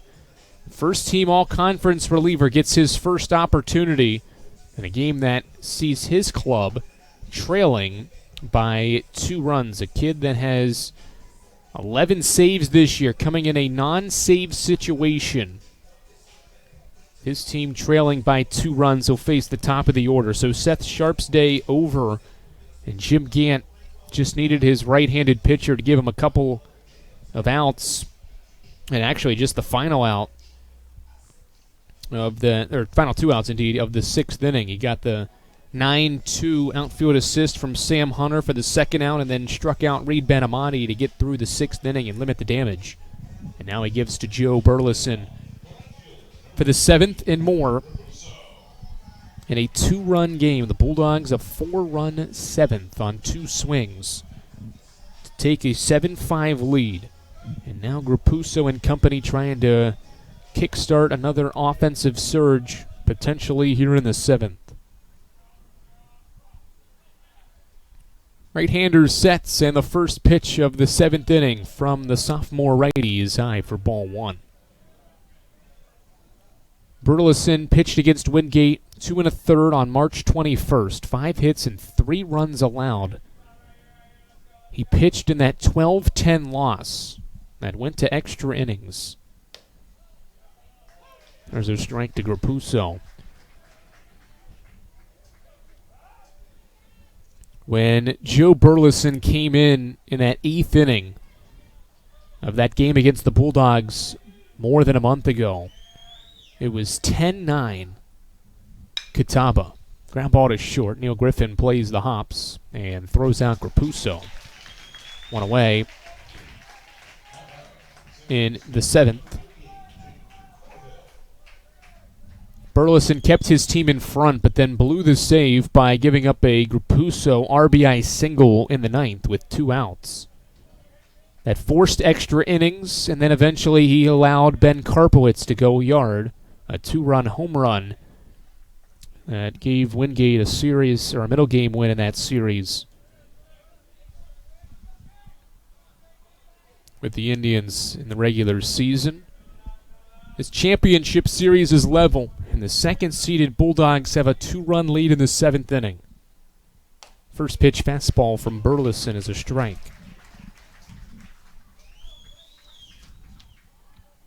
Burleson, a fastball cutter combination.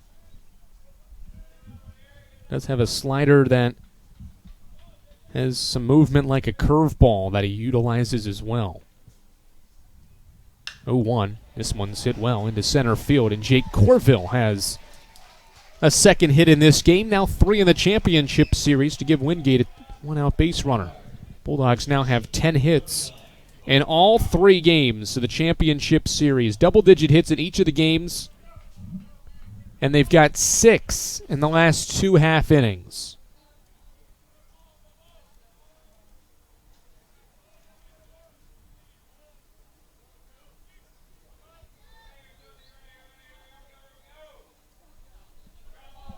But when Powell up next, he reached on that single that was a fly ball that dropped between 3 fielders last half inning.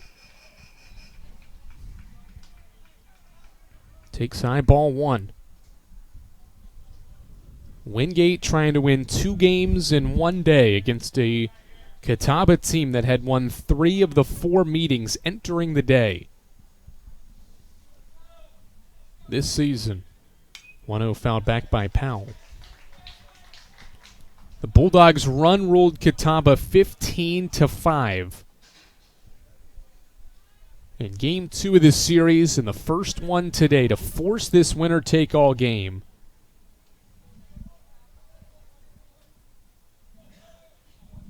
And after the Indians, led by as many as 3, including 2 runs twice, have watched the Bulldogs jump in front for the first time. Thanks to that 4-run 6th inning, headlined by Tanner McCammon and Neil Griffin, 2-run home runs.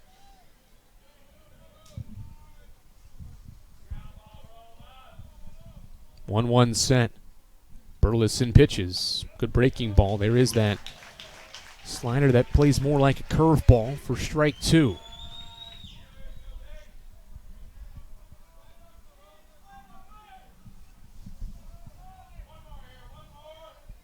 Third reliever out of the Indians' bullpen in this series finale.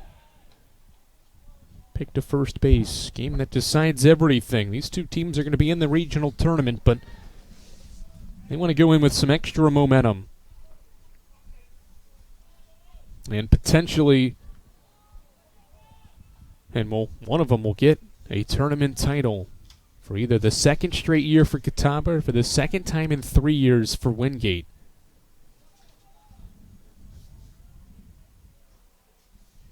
Two of the best teams at winning tournament titles this time of the year competing once again. Strangely enough, you have to go back to 4 different years in the last 14 years that Catawba's won the regular season title, but then Wingate won the tournament title. Burleson well high on a breaking ball. It's 2-ball, 2-strike count. 2011, 2015, and 2021 and 2024. The 4 seasons in which Wingate won the tournament title after Catawba won the regular season title.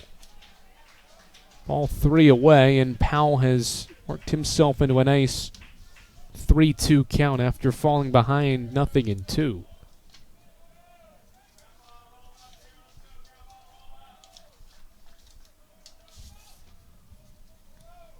Payoff home runner takes off from first, and it won't matter. Pitch is high for a ball. 2 on, 1 out for the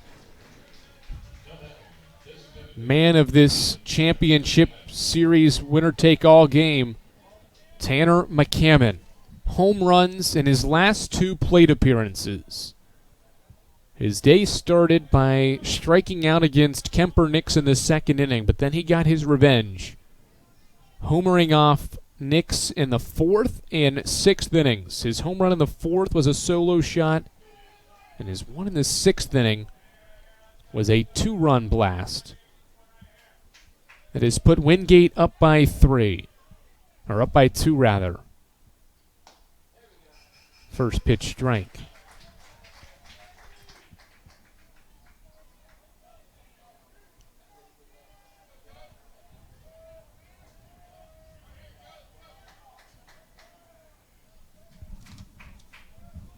Oh, 1 pause. Burleson working with 2 on and 1 out in the 7th. This is high and away. And the key to this situation is that there's nowhere to put Tanner McCammon. And so the Appalachian State transfer can be pretty selective as Burleson tries to figure out how to get the Wingate designated hitter out. 1-1. Swing and a softly hit ball on 1 hop to short. Nice play by Chrisman. To second for 1, back to first. A much-needed inning-ending double play turn by Catawba's middle infield. It was softly hit. Chrisman played that 1 hop pretty well, and McCammon retired for the first time since the 2nd inning. A 6-4-3 turn keeps Catawba within 2 as we stretch for the home half of the 7th at McCrary Park.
Seven-5 game, Catawba bringing 2, 3, and 4. Brandon Crabtree will lead things off here in the 7th inning. For more on the conference's Player of the Year this season, let's send it down to Ray.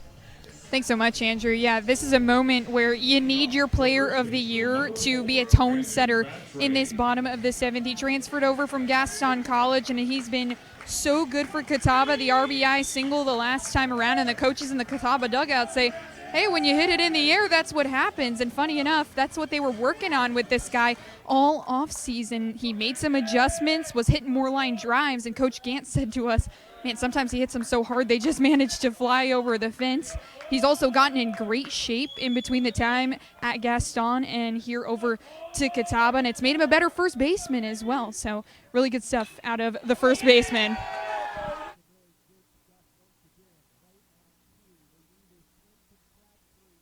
He delivers one here in this 7th inning. Great stuff from Crabtree. It's a 1-run game when they needed a swing most. The Player of the Year delivers it. Second home run of the championship series has made it a one-run game.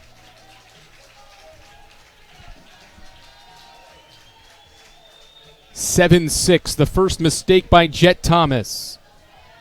Hey, that's the third time now in this championship series. Once in each game that Ray's been giving a report, pretty timely report, so let's keep it real there as well, that have led to a home run.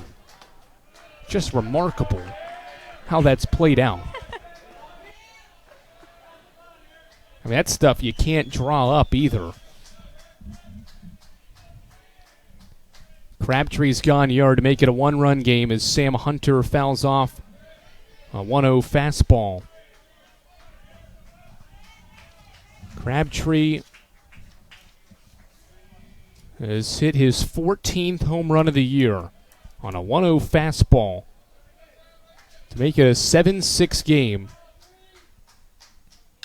Is that the swing Catawba needed to muster up some life here in the home half of the seventh inning? Now down a run. Another bouncer foul.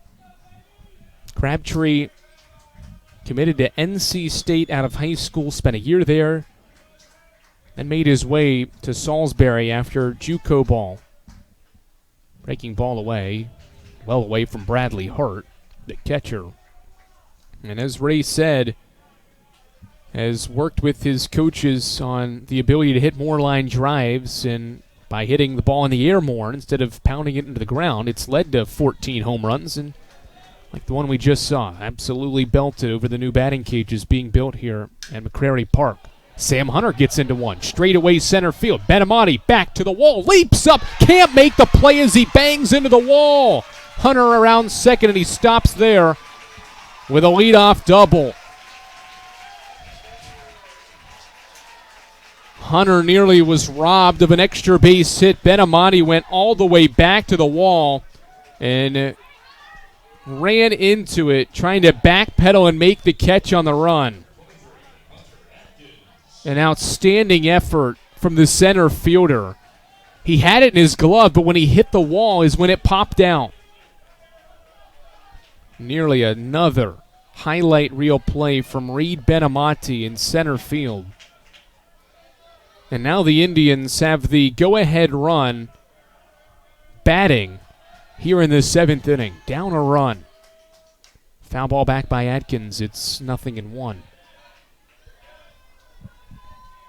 Sam Hunter with an extra base hit. His first hit in this winner-take-all game gives way to Hunter Atkins, who is 2 for 2 and reached base in each of his 3 plate appearances in Game 3.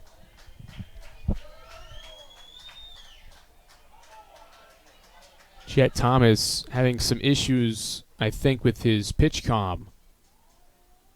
Obviously looking down at that wrist to get the signals from the dugout, and so that has brought play to a halt here in the home half of the seventh inning here at McCrary Park.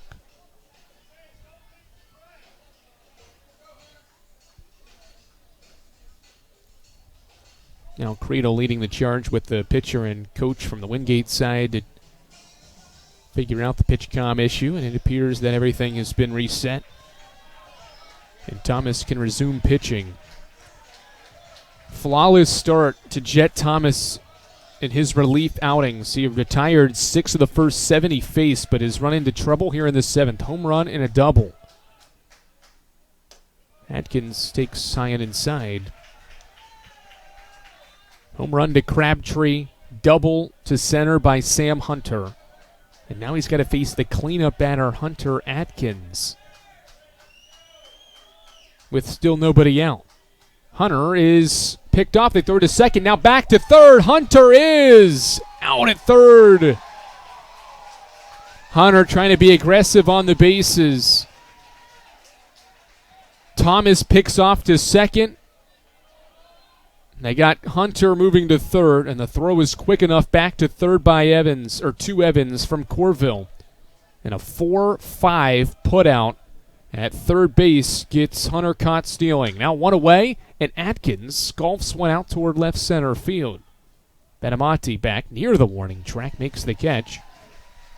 And now just like that, there's 2 away in this 7th inning. So if Hunter doesn't get thrown out at third, he could be at third because of the fly ball there from Hunter Atkins. Instead, there's 2 away and nobody aboard for Jake Dunlap in a 1-run game. It's another minor mistake that Catawba has made. A group that has won 42 of its 52 games this year has made a couple of miscues. For a team that doesn't do that very often to hurt themselves. They have hurt themselves in this game. Wingate's taken advantage, and Jet Thomas and company can do that in this inning by retiring Dunlap and getting to the 8th with a lead. Thomas will step off before facing Jake Dunlap. Pitch clock expired as well. Needs to be reset by the umpires, but at this second, the pitch clock hadn't been reset. Now Corrado going to have a conversation with Jim Genny. Had a conversation with Jake Dunlap as well.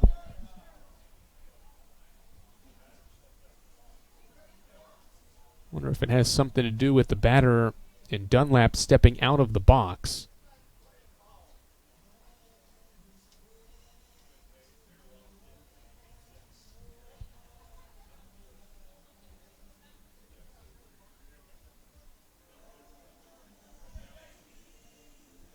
Conversation complete. Thomas was the one that stepped out of the box. Or stepped off the mound, and that's when Dunlap stepped out. And now we're ready for a 1-0. Ground ball past the pitcher to second. Corville sprinting after it. Gets there. Throws to first. Did Powell keep his foot on? He did. 7th inning is over. Jet Thomas gets some help from a Catawba mistake to get through the 7th inning. But Brandon Crabtree, the SAC Player of the Year, with his 14th home run, a solo shot to lead off the 7th, has made it a 1-run game as we head to the 8th inning here on Flo College.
Top of the 8th inning. It's 23rd ranked Wingate on top of top-ranked Catawba.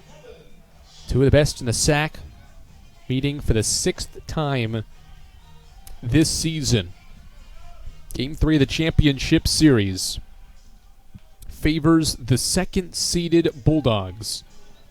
And as Jalen Evans gets set to lead off this 8th inning, 5, 6, and 7 against Joe Burleson to try to keep this a 1-run game.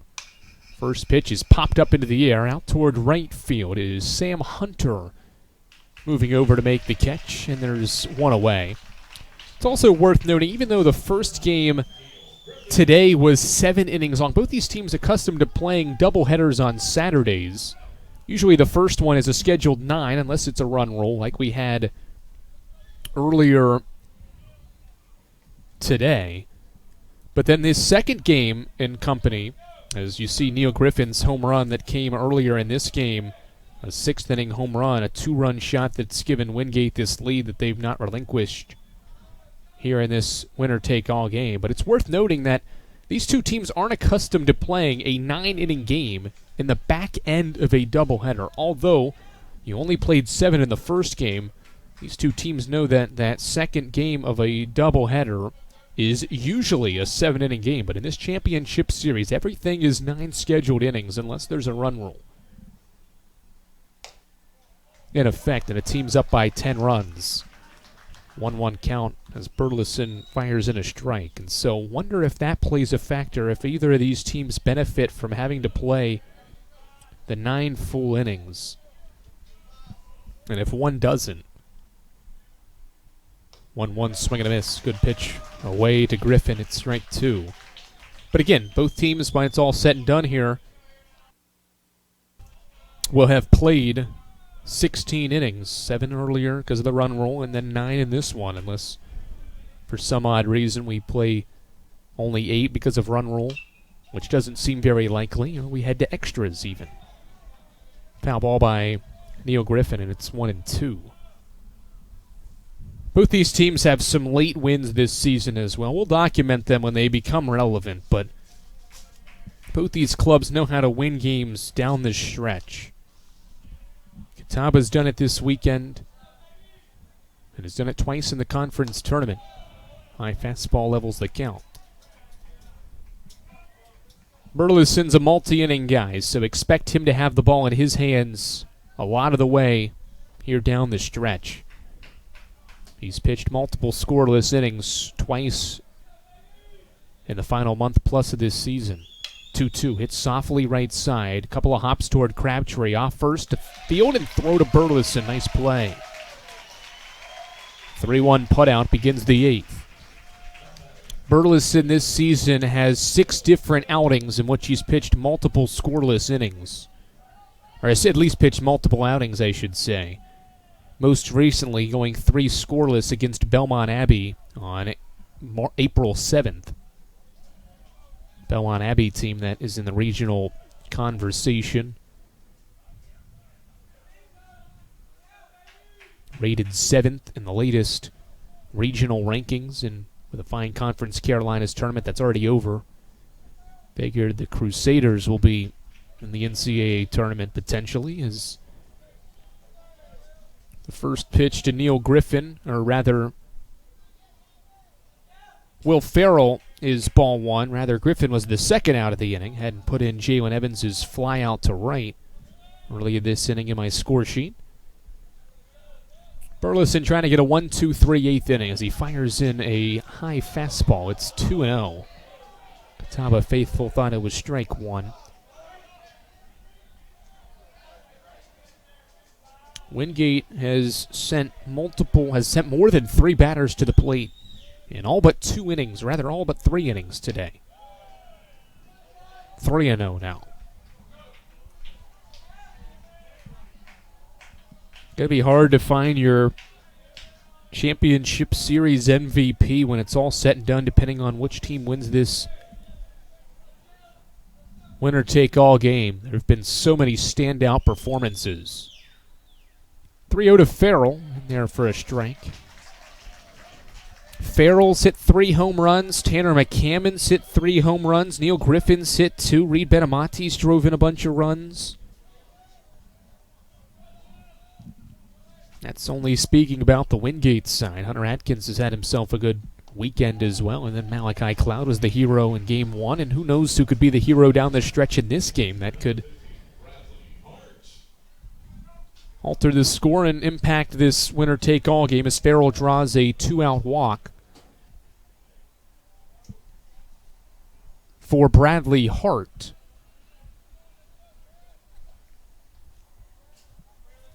To come to the plate.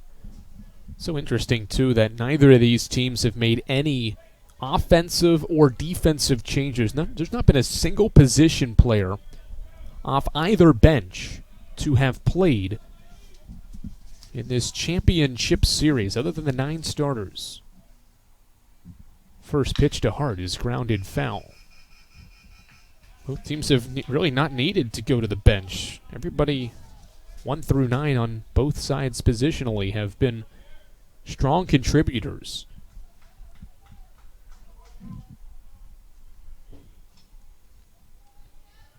One-run game in the 8th inning. Wingate's 4-run 6th inning is why they're in front. 0-1. Hart takes a second strike, and Burleson on his 28th pitch is ahead 0-2, trying to get a scoreless inning. You get the Indians back to the bat rack, down just a run. 0-2, foul ball.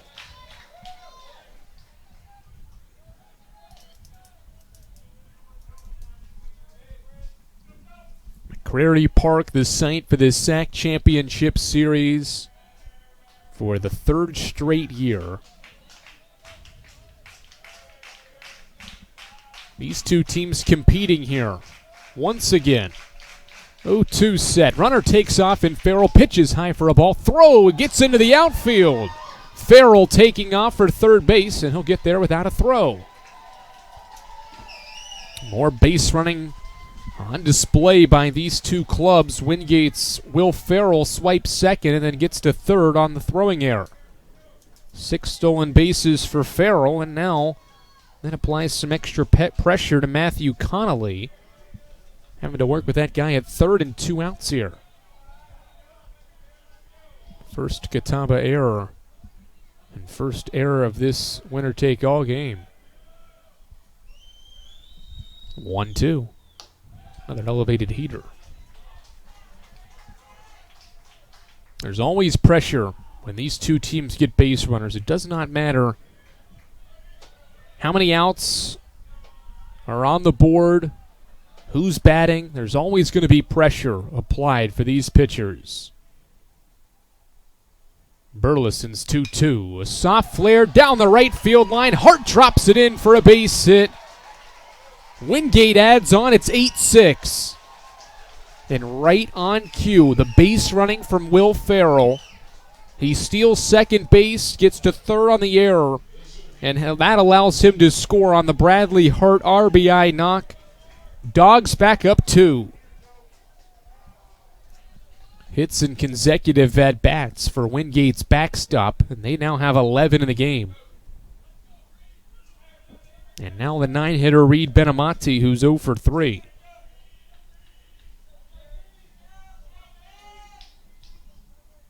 First pitch, grounded sharply to second. Hubbard to his left will field and throw out Benamati, but 2-out offense for Wingate in the 8th inning. They go back up by 2 and get the Crabtree home run back by watching Bradley Hart single down the right field line after Farrell stole second, got to third on an error. Hart scores him with an RBI single, and the Bulldogs lead 8-6 after 7.5 here on Flo College.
Home half of the eighth. Ty Hubbard leads off for Catawba College's Indians. First pitch is inside for a ball as Jet Thomas works for a fourth straight inning. 3 innings, 3 hits, and a run allowed for the sophomore righty, whose next one in is a strike. No, it's low for a ball, too. To Ty Hubbard. Ty Hubbard 0 for 2. Sacrifice fly scored the game's first run all the way back in the second inning. In what has been a Game 3 that is more than 2.5 hours in. Hubbard takes a strike to the second baseman, whose Catawba faithful did not appreciate the call from Al Crater. Ground ball, first base line. Nice play by Powell. He'll flip to Thomas, who covers to make the play. Good play on the line by the freshman Powell. And the Bulldogs are 5 outs away from a tournament title for the second time in 3 years and for the 9th time in program history, as Powell makes the sliding stop, and Thomas has retired 3 straight since allowing those extra base hits in the 7th inning. Now Nathan Chrisman, he swings away at the first pitch and pops it up. Powell busy over there at first, into foul ground, makes the catch, and there's 2 away. Just like that. 5 pitches, 2 outs for Jet Thomas here in the 8th. And now Matthew Connolly, the 2-out batter, with Jim Gant's club down to their final 4 outs.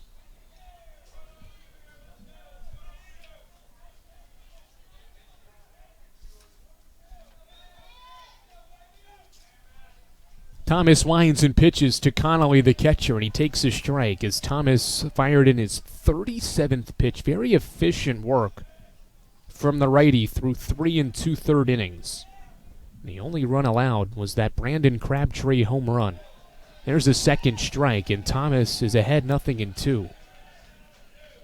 Sophomore's doing things that he did last weekend to get Wingate to this spot. 5 scoreless against LR to get them here.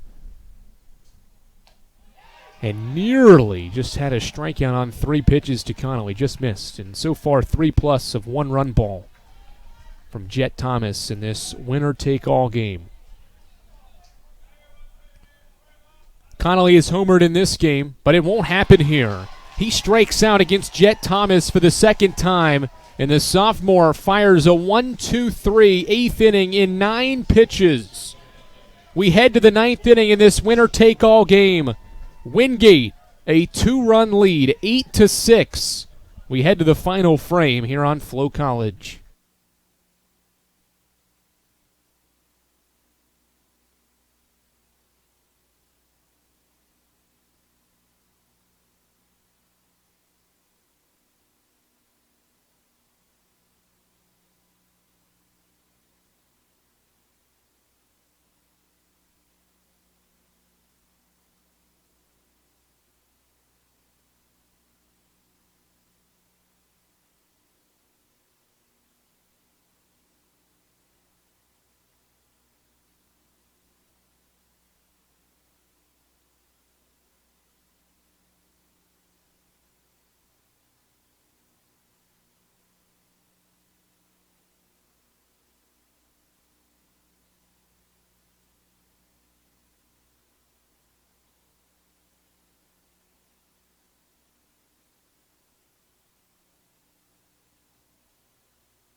(8-6). We head to the top of the 9th inning here on Flo College. Andrew Rogers and our entire crew, glad you've been with us throughout this championship series that's taken multiple turns.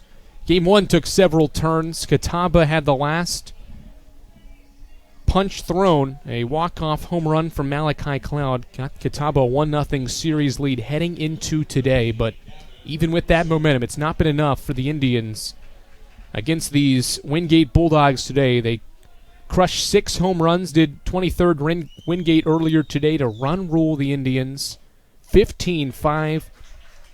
And the Bulldogs have used the long ball to jump in front by 2.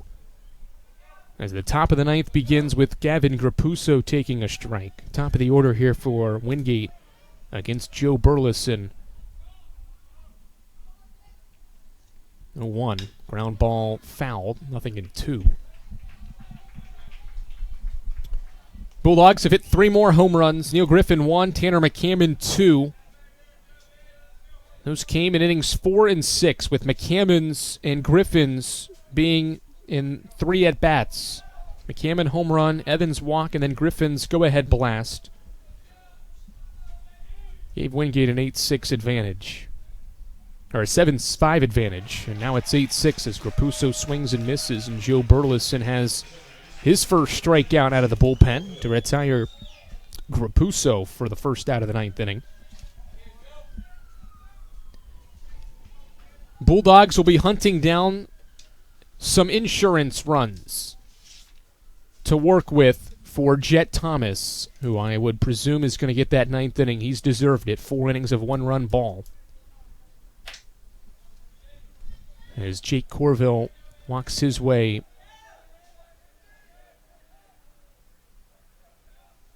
to the plate. Sun shining here at McCrary Park as the first pitch to Corville is grounded to short. Chrisman up with it, throws out Wingate's second baseman, and there's 2 away quickly for Burleson here in the ninth.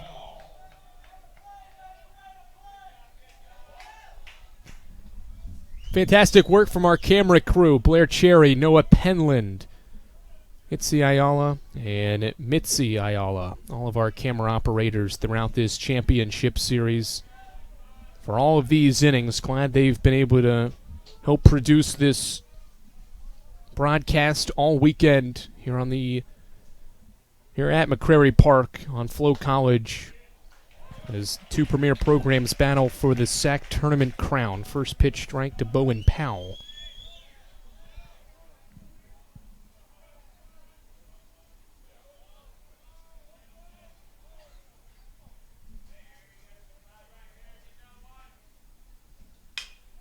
Foul ball, it's nothing in 2 as Burleson continues to be extremely effective. Looking to pitch a 1-2-3 ninth inning. He's retired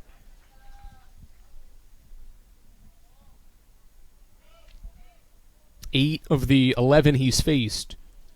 A couple of hits, couple of walks so far.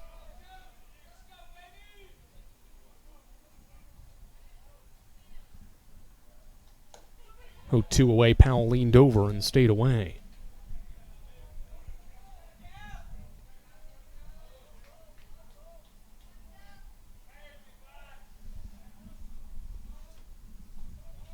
Eight 8-6 Wingate. Burleson trying to keep it a 2-run deficit for his offense to work with in the ninth, and he does just that. He starts the ninth with a strikeout and ends it with 1 as well. A 1-2-3, top of the ninth from Joe Burleson. And now the Catawba Bats will come to the plate in the bottom of the ninth, trailing by 2 in the winner-take-all game here at the SAC Championship Series. Do the Indians have another ninth-inning rally in them? We'll find out together after this.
to the bottom of the ninth in Game 3 of the South Atlantic Conference Baseball Championship Series. Jet Thomas to work. First pitch, line drive, base hit for Malachi Cloud. And the Catawba crowd starting to rise to its feet as they try to urge this offense to a ninth inning rally. Cloud, a leadoff single on the first pitch of the ninth. Gives the Indians a base runner, and now the lineup card back to the top. Right away, the Indians have pressure applied as Cloud has his second hit of this series finale. Catawba this season has won games in the ninth inning or later on 7 different occasions. Jet Thomas's first one to Logan Dyer runs away, and it's 1-0. The 7th one was the first of this series. Game was tied at 5 until Malachi Cloud's game-winning walk-off home run yesterday evening. He's picked that at first, back safely. Catawba's won games in the ninth inning this year on January 30th against Nova Southeastern, February 17th against Belmont Abbey. Runner takes off. Pitch is a strike. Throw to second. Is Cloud retired? He is! What a strike from Bradley Hart. He gets Cloud caught stealing at second base, and there's one out in the ninth inning. We'll hold the phone for a moment as Catawba will challenge. It appears. What a strike from Bradley Hart. Right on the money. And now we'll have an official review. And obviously you can't take your challenges with you after the game, and so you have to challenge a play like that, even if it is clear as day. It was hard to tell on the replay how clear of a play was. This is pretty close to second base.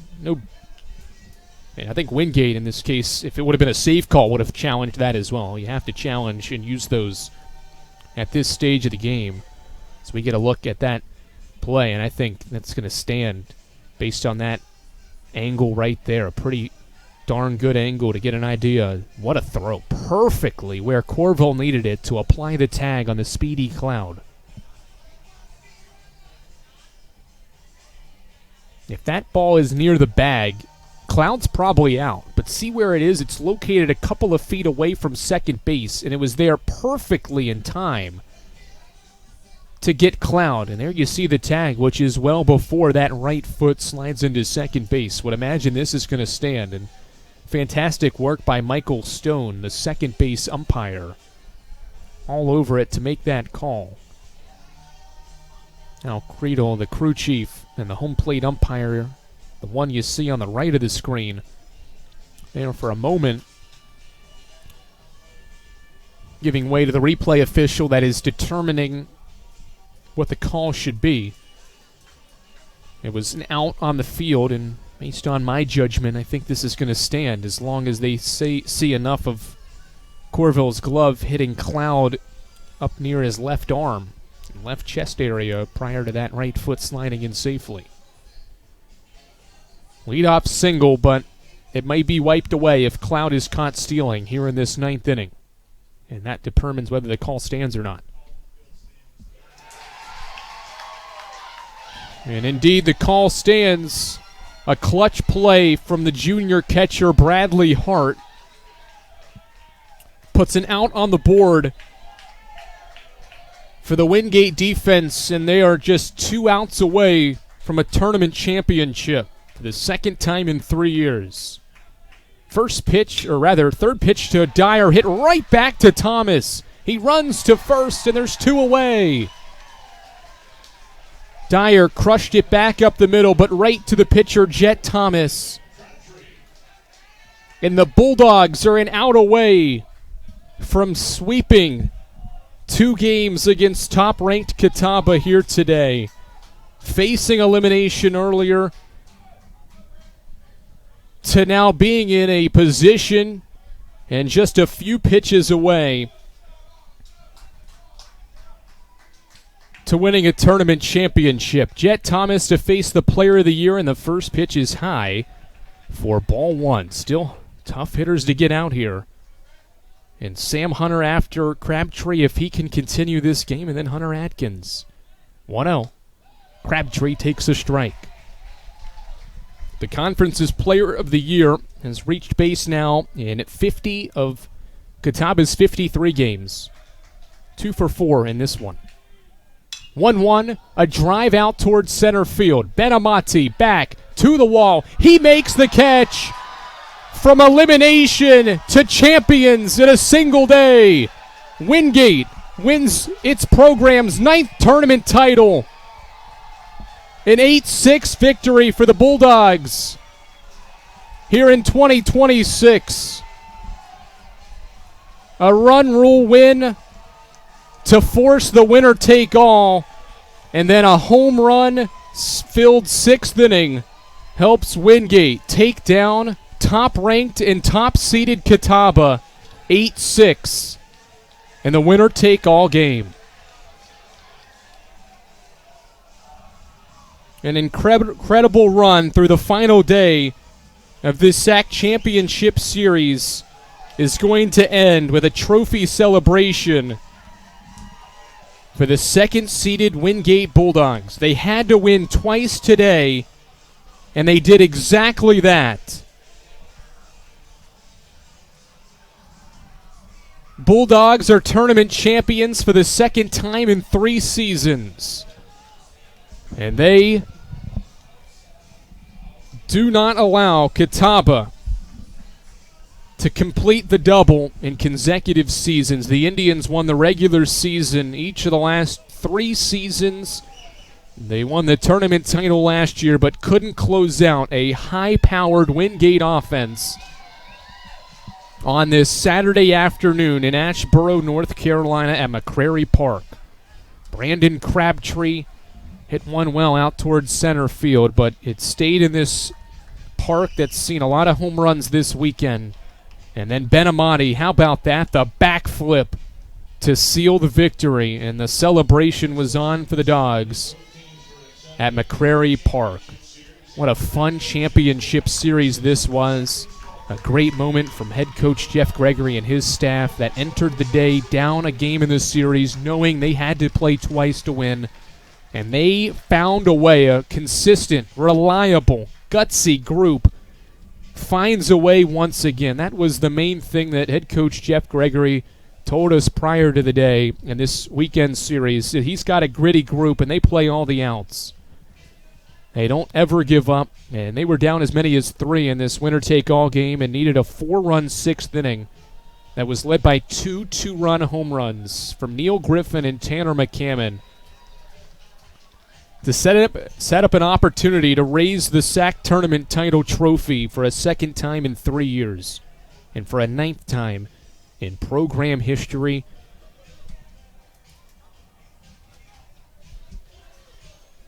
With an 8-6 victory. For our trophy presentation, we'll hear from Adam Cavalier, our public address announcer, when everything is ready to roll. We'll have our SAC championship game MVP announced here, as well as potentially some all-tournament players as well. Second time in 3 years, Wingate wins the tournament championship.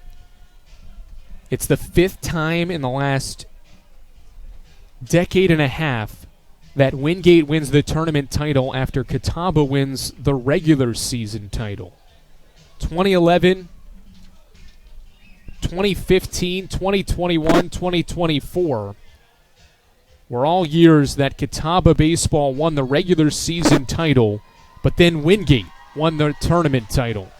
And they did it by winning twice here on this Saturday afternoon. The Bulldogs victorious, and something that has plagued them throughout this entire season was their pitching staff that's had to grow throughout the year because of injuries. They've allowed some late leads, but that was not the case today. Their offense was fantastic, and then some great pitching all afternoon from Jet Thomas down the stretch. to earn his 4th win of the year. He ends the day going 5 innings of 1-run ball on just 47 pitches to help 23rd-ranked Wingate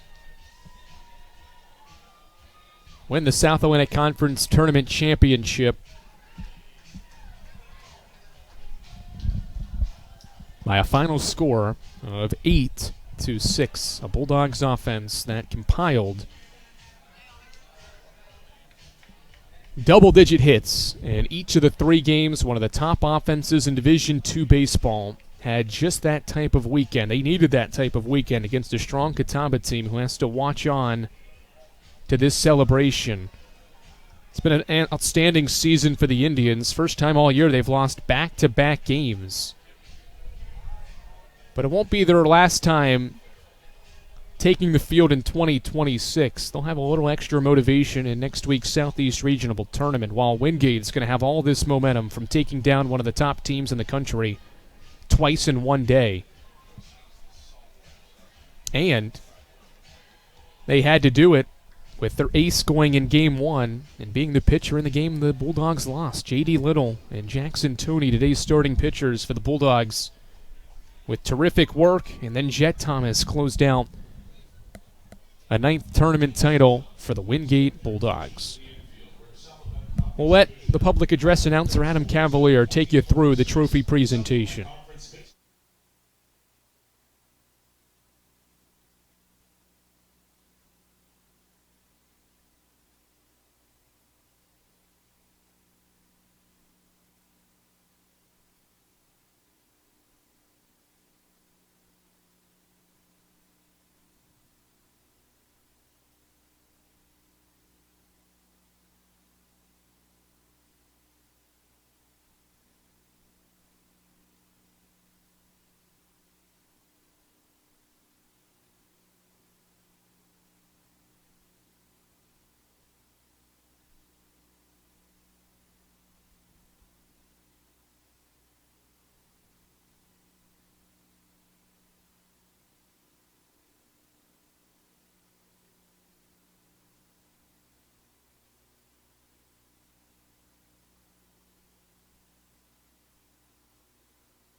Championship Series.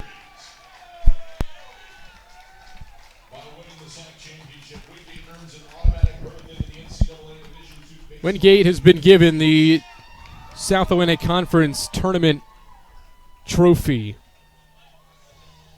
after Will Farrell is announced as the tournament MVP after an outstanding performance. Now the Bulldogs can begin their celebration here at McCrary Park. They had to win twice in one day, and Jeff Gregory's team did just that in this doubleheader on Saturday.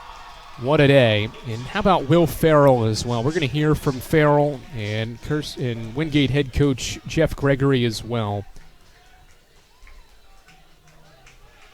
8-6 victory. Will Farrell, what a tournament for the MVP. Farrell goes 6 for 10 with 3 home runs and 5 runs batted in, and scored 7 runs as well across the championship series for a fifth-year player that entered the weekend with just 1 home run all year and entered the weekend with just 2 runs batted in, or rather 8 runs batted in all year. And he had an outstanding tournament filling in for Ben Karpowitz, who's been out with an injury, and Will Farrell puts together an outstanding championship series to earn himself tournament MVP honors. for Wingate. Tanner McCammon was terrific as well for Jeff Gregory's team. He went yard 3 times, including twice in the winner-take-all game for the Wingate Bulldogs to win their 9th tournament title, and they now tie Catawba for the most tournament titles in SAC baseball history. And it's just so strange. It's the 5th time now in 9 tournament titles for Wingate that those have come in years that Catawba's won the regular season. What a day for Jeff Gregory's crew. The same season, the 16th year head coach gets his 500th career win.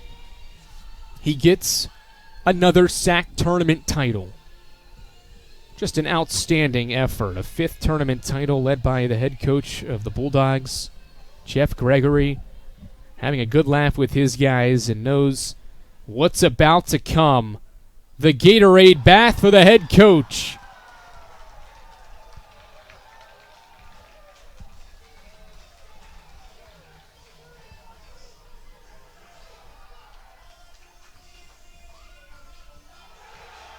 A run rule victory and then a winner-take-all victory with an 8-6 final here on Flo College. We're going to hear from head coach Jeff Gregory during this post-game conversation, or this post-game recap, as well as the championship's MVP. Wingate, SAC champions of the 2026 baseball tournament. Anna DeCrow standing by, waiting for Jeff Gregory. He's going to have to give himself a second, maybe dry off a second after the Gatorade bath from his players down on the field.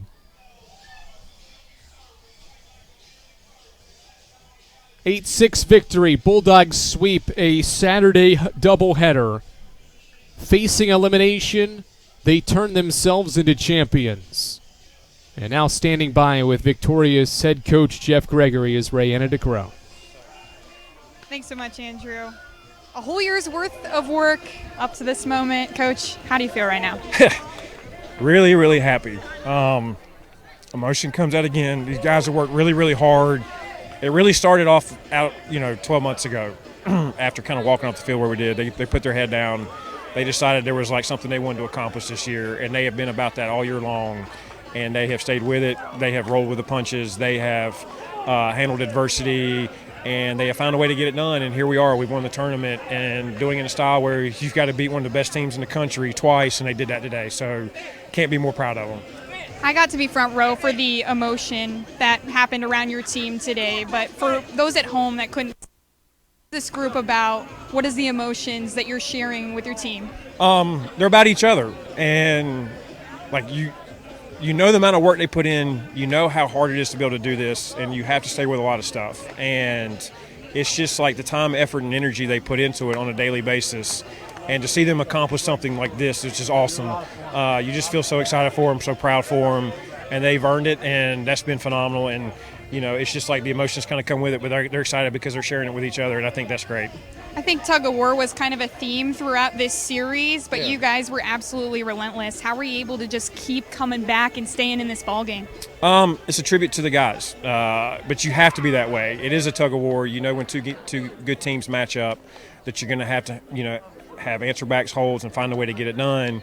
And they did that. And so, like, whether it would be from the very beginning where you're trying to find ways to limit innings, even though you're giving up some runs, to where you get to Jet in the back end of it and, like, holding it for 5 innings and finding a way to get it done. And then, like, Benamati grabbing the ball, come back over the fence to some clutch at bats where we're driving the ball to the ballpark, but then it's situational where we swipe a bag, and steal another one on the overthrow, and we push one across, and Brad Hart gets a big knock where we need it to kind of push the lead to 2.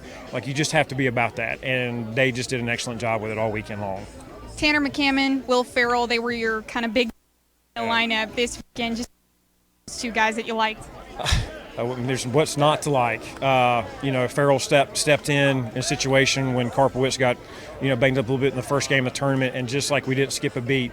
And that's why I've been so proud of him, because like he's been in a role where it's been more situational, and Karpwitz has been in front of him, who's like, put up huge power numbers and huge production, but he stayed ready. And then he comes in and he has a moment where the team like relied on him, and that was phenomenal by his part. And McCammon has just been so consistent all year long.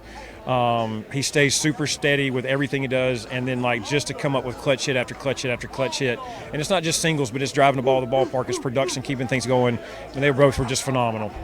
Celebration look like for Jeff Gregory after the SAC championship? Getting ready for next weekend. I think that's kind of how I go. I just like to put my head down, go to work. We'll take a deep breath, kind of relax a little bit, and then we'll get ready for next weekend. So I think that's probably what it will be for me. Coach, congratulations. Good luck in the regional. Thank you so much. Thank you. Jeff Gregory, Andrew, back up to you. Thanks, Rayanna. Certainly a very happy Jeff Gregory as his team puts together a quality Saturday to win the SAC Baseball Championship Series by a final score of 8-6. It's the second time that a team in this regional style format that's led to the championship series has lost the first game and then rallied to win a sweep of a doubleheader to win the conference tournament title. Now let's hear from our championship series MVP, Will Farrell, standing by with Ray. Thanks so much, Andrew. You've been here for 5 years, been through a couple of these championships now, but this one a little bit different, a little sweeter. Just what are the emotions like right now? Hard to really understand what's going on. I mean, I just love this group so much. We talked earlier. I mean, I'm around special people, special coaches. I play for everyone in that dugout. I mean, it's been a long journey, and again, all glory to God. But this one means more. I mean, last year, oldest guy on the team, I felt like, I don't know, it just feels really nice. Coach has praised you for being kind of a glue guy. What did it mean to kind of come in, make a spot start in a spot where, someone couldn't play today, and then you come up so big?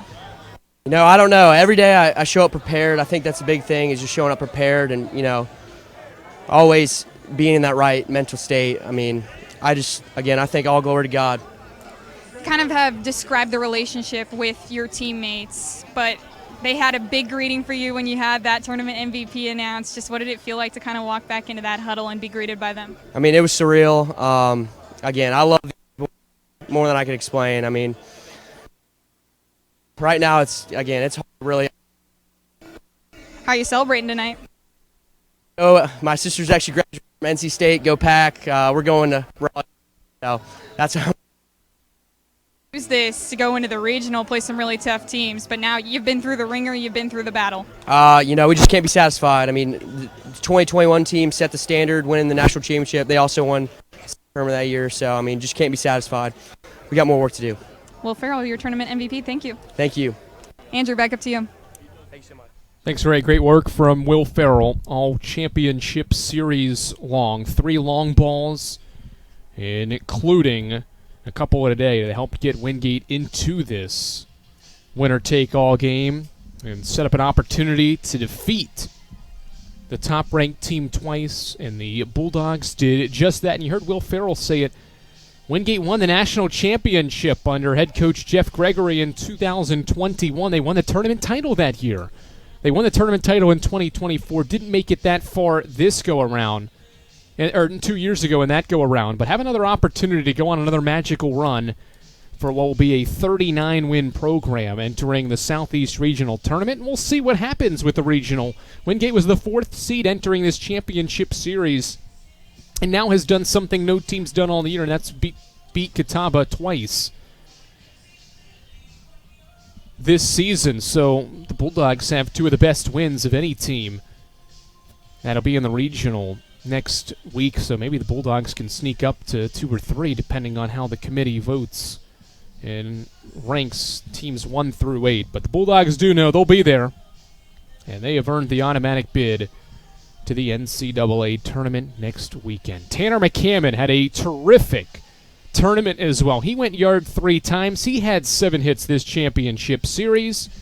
He's standing by with Rayanna DeCrow after this tournament victory for the Bulldogs. Ray? Andrew, thanks so much. Tanner, a lot going on right now, a lot of emotions, a lot of happiness. Just what are you feeling right now? Listen, I love these guys. They put in more work and effort than anybody I've ever played with before, and I'll go to battle with these guys any day of the week. To God be the glory. I mean, these guys, they're family. We love them. You transfer over from App State. This is your first year with Wingate, and you get a tournament championship right off the bat. What has it been like being with this group of guys this year and to get this big victory at the end of the season? Listen, this is my family. I love the Bulldogs. I'll be a Bulldog for life, and I'll do anything for one of these guys or any of these guys. And fun thing is we're not done yet, so I'm looking forward to see where the rest of the season takes us, and go Dogs. A couple of big jacks today, too. Just what did it feel like to come up big for your team, and what were you seeing in the box that was working so well? Listen, our scouting reports this year have just been phenomenal, and that's a credit to Coach Riley, but also my teammates and what they've told me. So, I've just – sometimes it's better to turn my brain off when I get in the box, and I think it pays dividends every once in a while. And, again, look, the guys getting on base before me, the stuff they've telling me in the box, like, it all goes back to each other. And I wouldn't be here without them. Those jacks wouldn't have come without them or the coaching staff, and I'm blessed to be a part of this team. We've heard from the insiders that, you're pretty consistent emotionally, but saw you get pretty fired up on a couple of those. Just what were you feeling out there that made you kind of jump out of your shell a little bit? Yeah, usually I'm a quiet, competitive kind of person. I think everybody knows that. But in big moments like today, in big games like today, I think the team wants to see it, and I think they need to see it. And I'm blessed to be a leader of this team. And, sometimes the emotions get the better of us, and I love it. How do you soak this in but also use this for fuel for the regional? I think it's maybe a 24-hour rule. We'll enjoy it for 24 hours, and at the end of that, we've got a regional to go compete in, and hopefully a national championship to go win. And that's the goal. Well, Tanner, nice work. Congratulations. Thank you. Andrew, back up to you. Thanks, Ray. Fantastic work from you and Tanner throughout this championship series. Tanner McCammon, Will Farrell help Wingate win 2 games in one day, facing elimination to start the day, and then winning the winner-take-all game after trailing by as many as 3 runs. The Bulldogs used a 4-run 6th inning paired by 2 2-run blasts to win by 2. Catawba jumped out in front early on, scoring 3 times in the second inning. Ty Hubbard's sacrifice fly started this scoring, and then Malachi Cloud's infield RBI single made it 2-0. Cloud scored, or rather, Chrisman scored on a wild pitch, and the Indians led 3-0. Some chaos occurred in the top of the 3rd inning. The Bulldogs took advantage. Will Farrell scored on a wild pitch, and then Jake Corville doubled down the third base line to make it a 3-2 game in the 3rd. And then Tanner McCammon tied the game. A solo home run in the 4th inning tied the score at 3 in the 4th. But Catawba, as it did throughout the tournament, responded back. Matthew Connolly homered for the first time in the championship series in the 4th inning. And then Brandon Crabtree doubled the right center field, and the Indians went back in front 5-3. But defensively, the Indians made some mistakes, and the Bulldogs jumped on them. Tanner McCammon launched a 2-run home run over the center field wall to tie the game at 5. And then 2 batters later, after another ball dropped in the outfield, Neil Griffin, a go-ahead 2-run blast to make it 7-5. Some defensive plays helped the Bulldogs keep the lead. Brandon Crabtree made it a 1-run game in the 7th with his 2nd home run of the championship series. But some terrific work by Wingate throughout this championship series defensively. They took advantage of Catawba's mistakes in the 8th inning as well. And Bradley Hart with a 2-out, 2-strike pitch, driving it to right field for an RBI single, the game's last run of this series. And then Jet Thomas, 5 innings of 1-run ball, closes the game out by getting Brandon Crabtree to fly out. And then the celebration was on for the Bulldogs, who barked their way to the NCAA tournament, winning the automatic bid, punching their ticket to next week's regional by winning 8-6 after run-rolling the Catawba College Catawba Indians in the first game of the day. What a fantastic weekend it was, and we were glad to bring it to you here at the SAC Championship Series here in Asheboro, North Carolina. For our director, Ian Johnson, a terrific job getting things ready to roll this weekend. Jay West, our replay operator throughout the entire championship series. Our camera operators, Mitzi and Itzi Ayala, Noah Penland and Blair Cherry, Adam Cavalier helping The Eagle Sports Network produced this presentation as well. My sideline reporter, Rayanna DeCrow. I'm Andrew Rogers. Thanks for joining us all weekend long here at the SAC Baseball Championships. It's Wingate winning a 9th tournament title by run-rolling the Indians to start the day and then holding off Catawba's late rally for Wingate to win 8-6. Thanks so much for watching all weekend long here on Flo College. This has been the SAC Baseball Championship Series here on Flo College.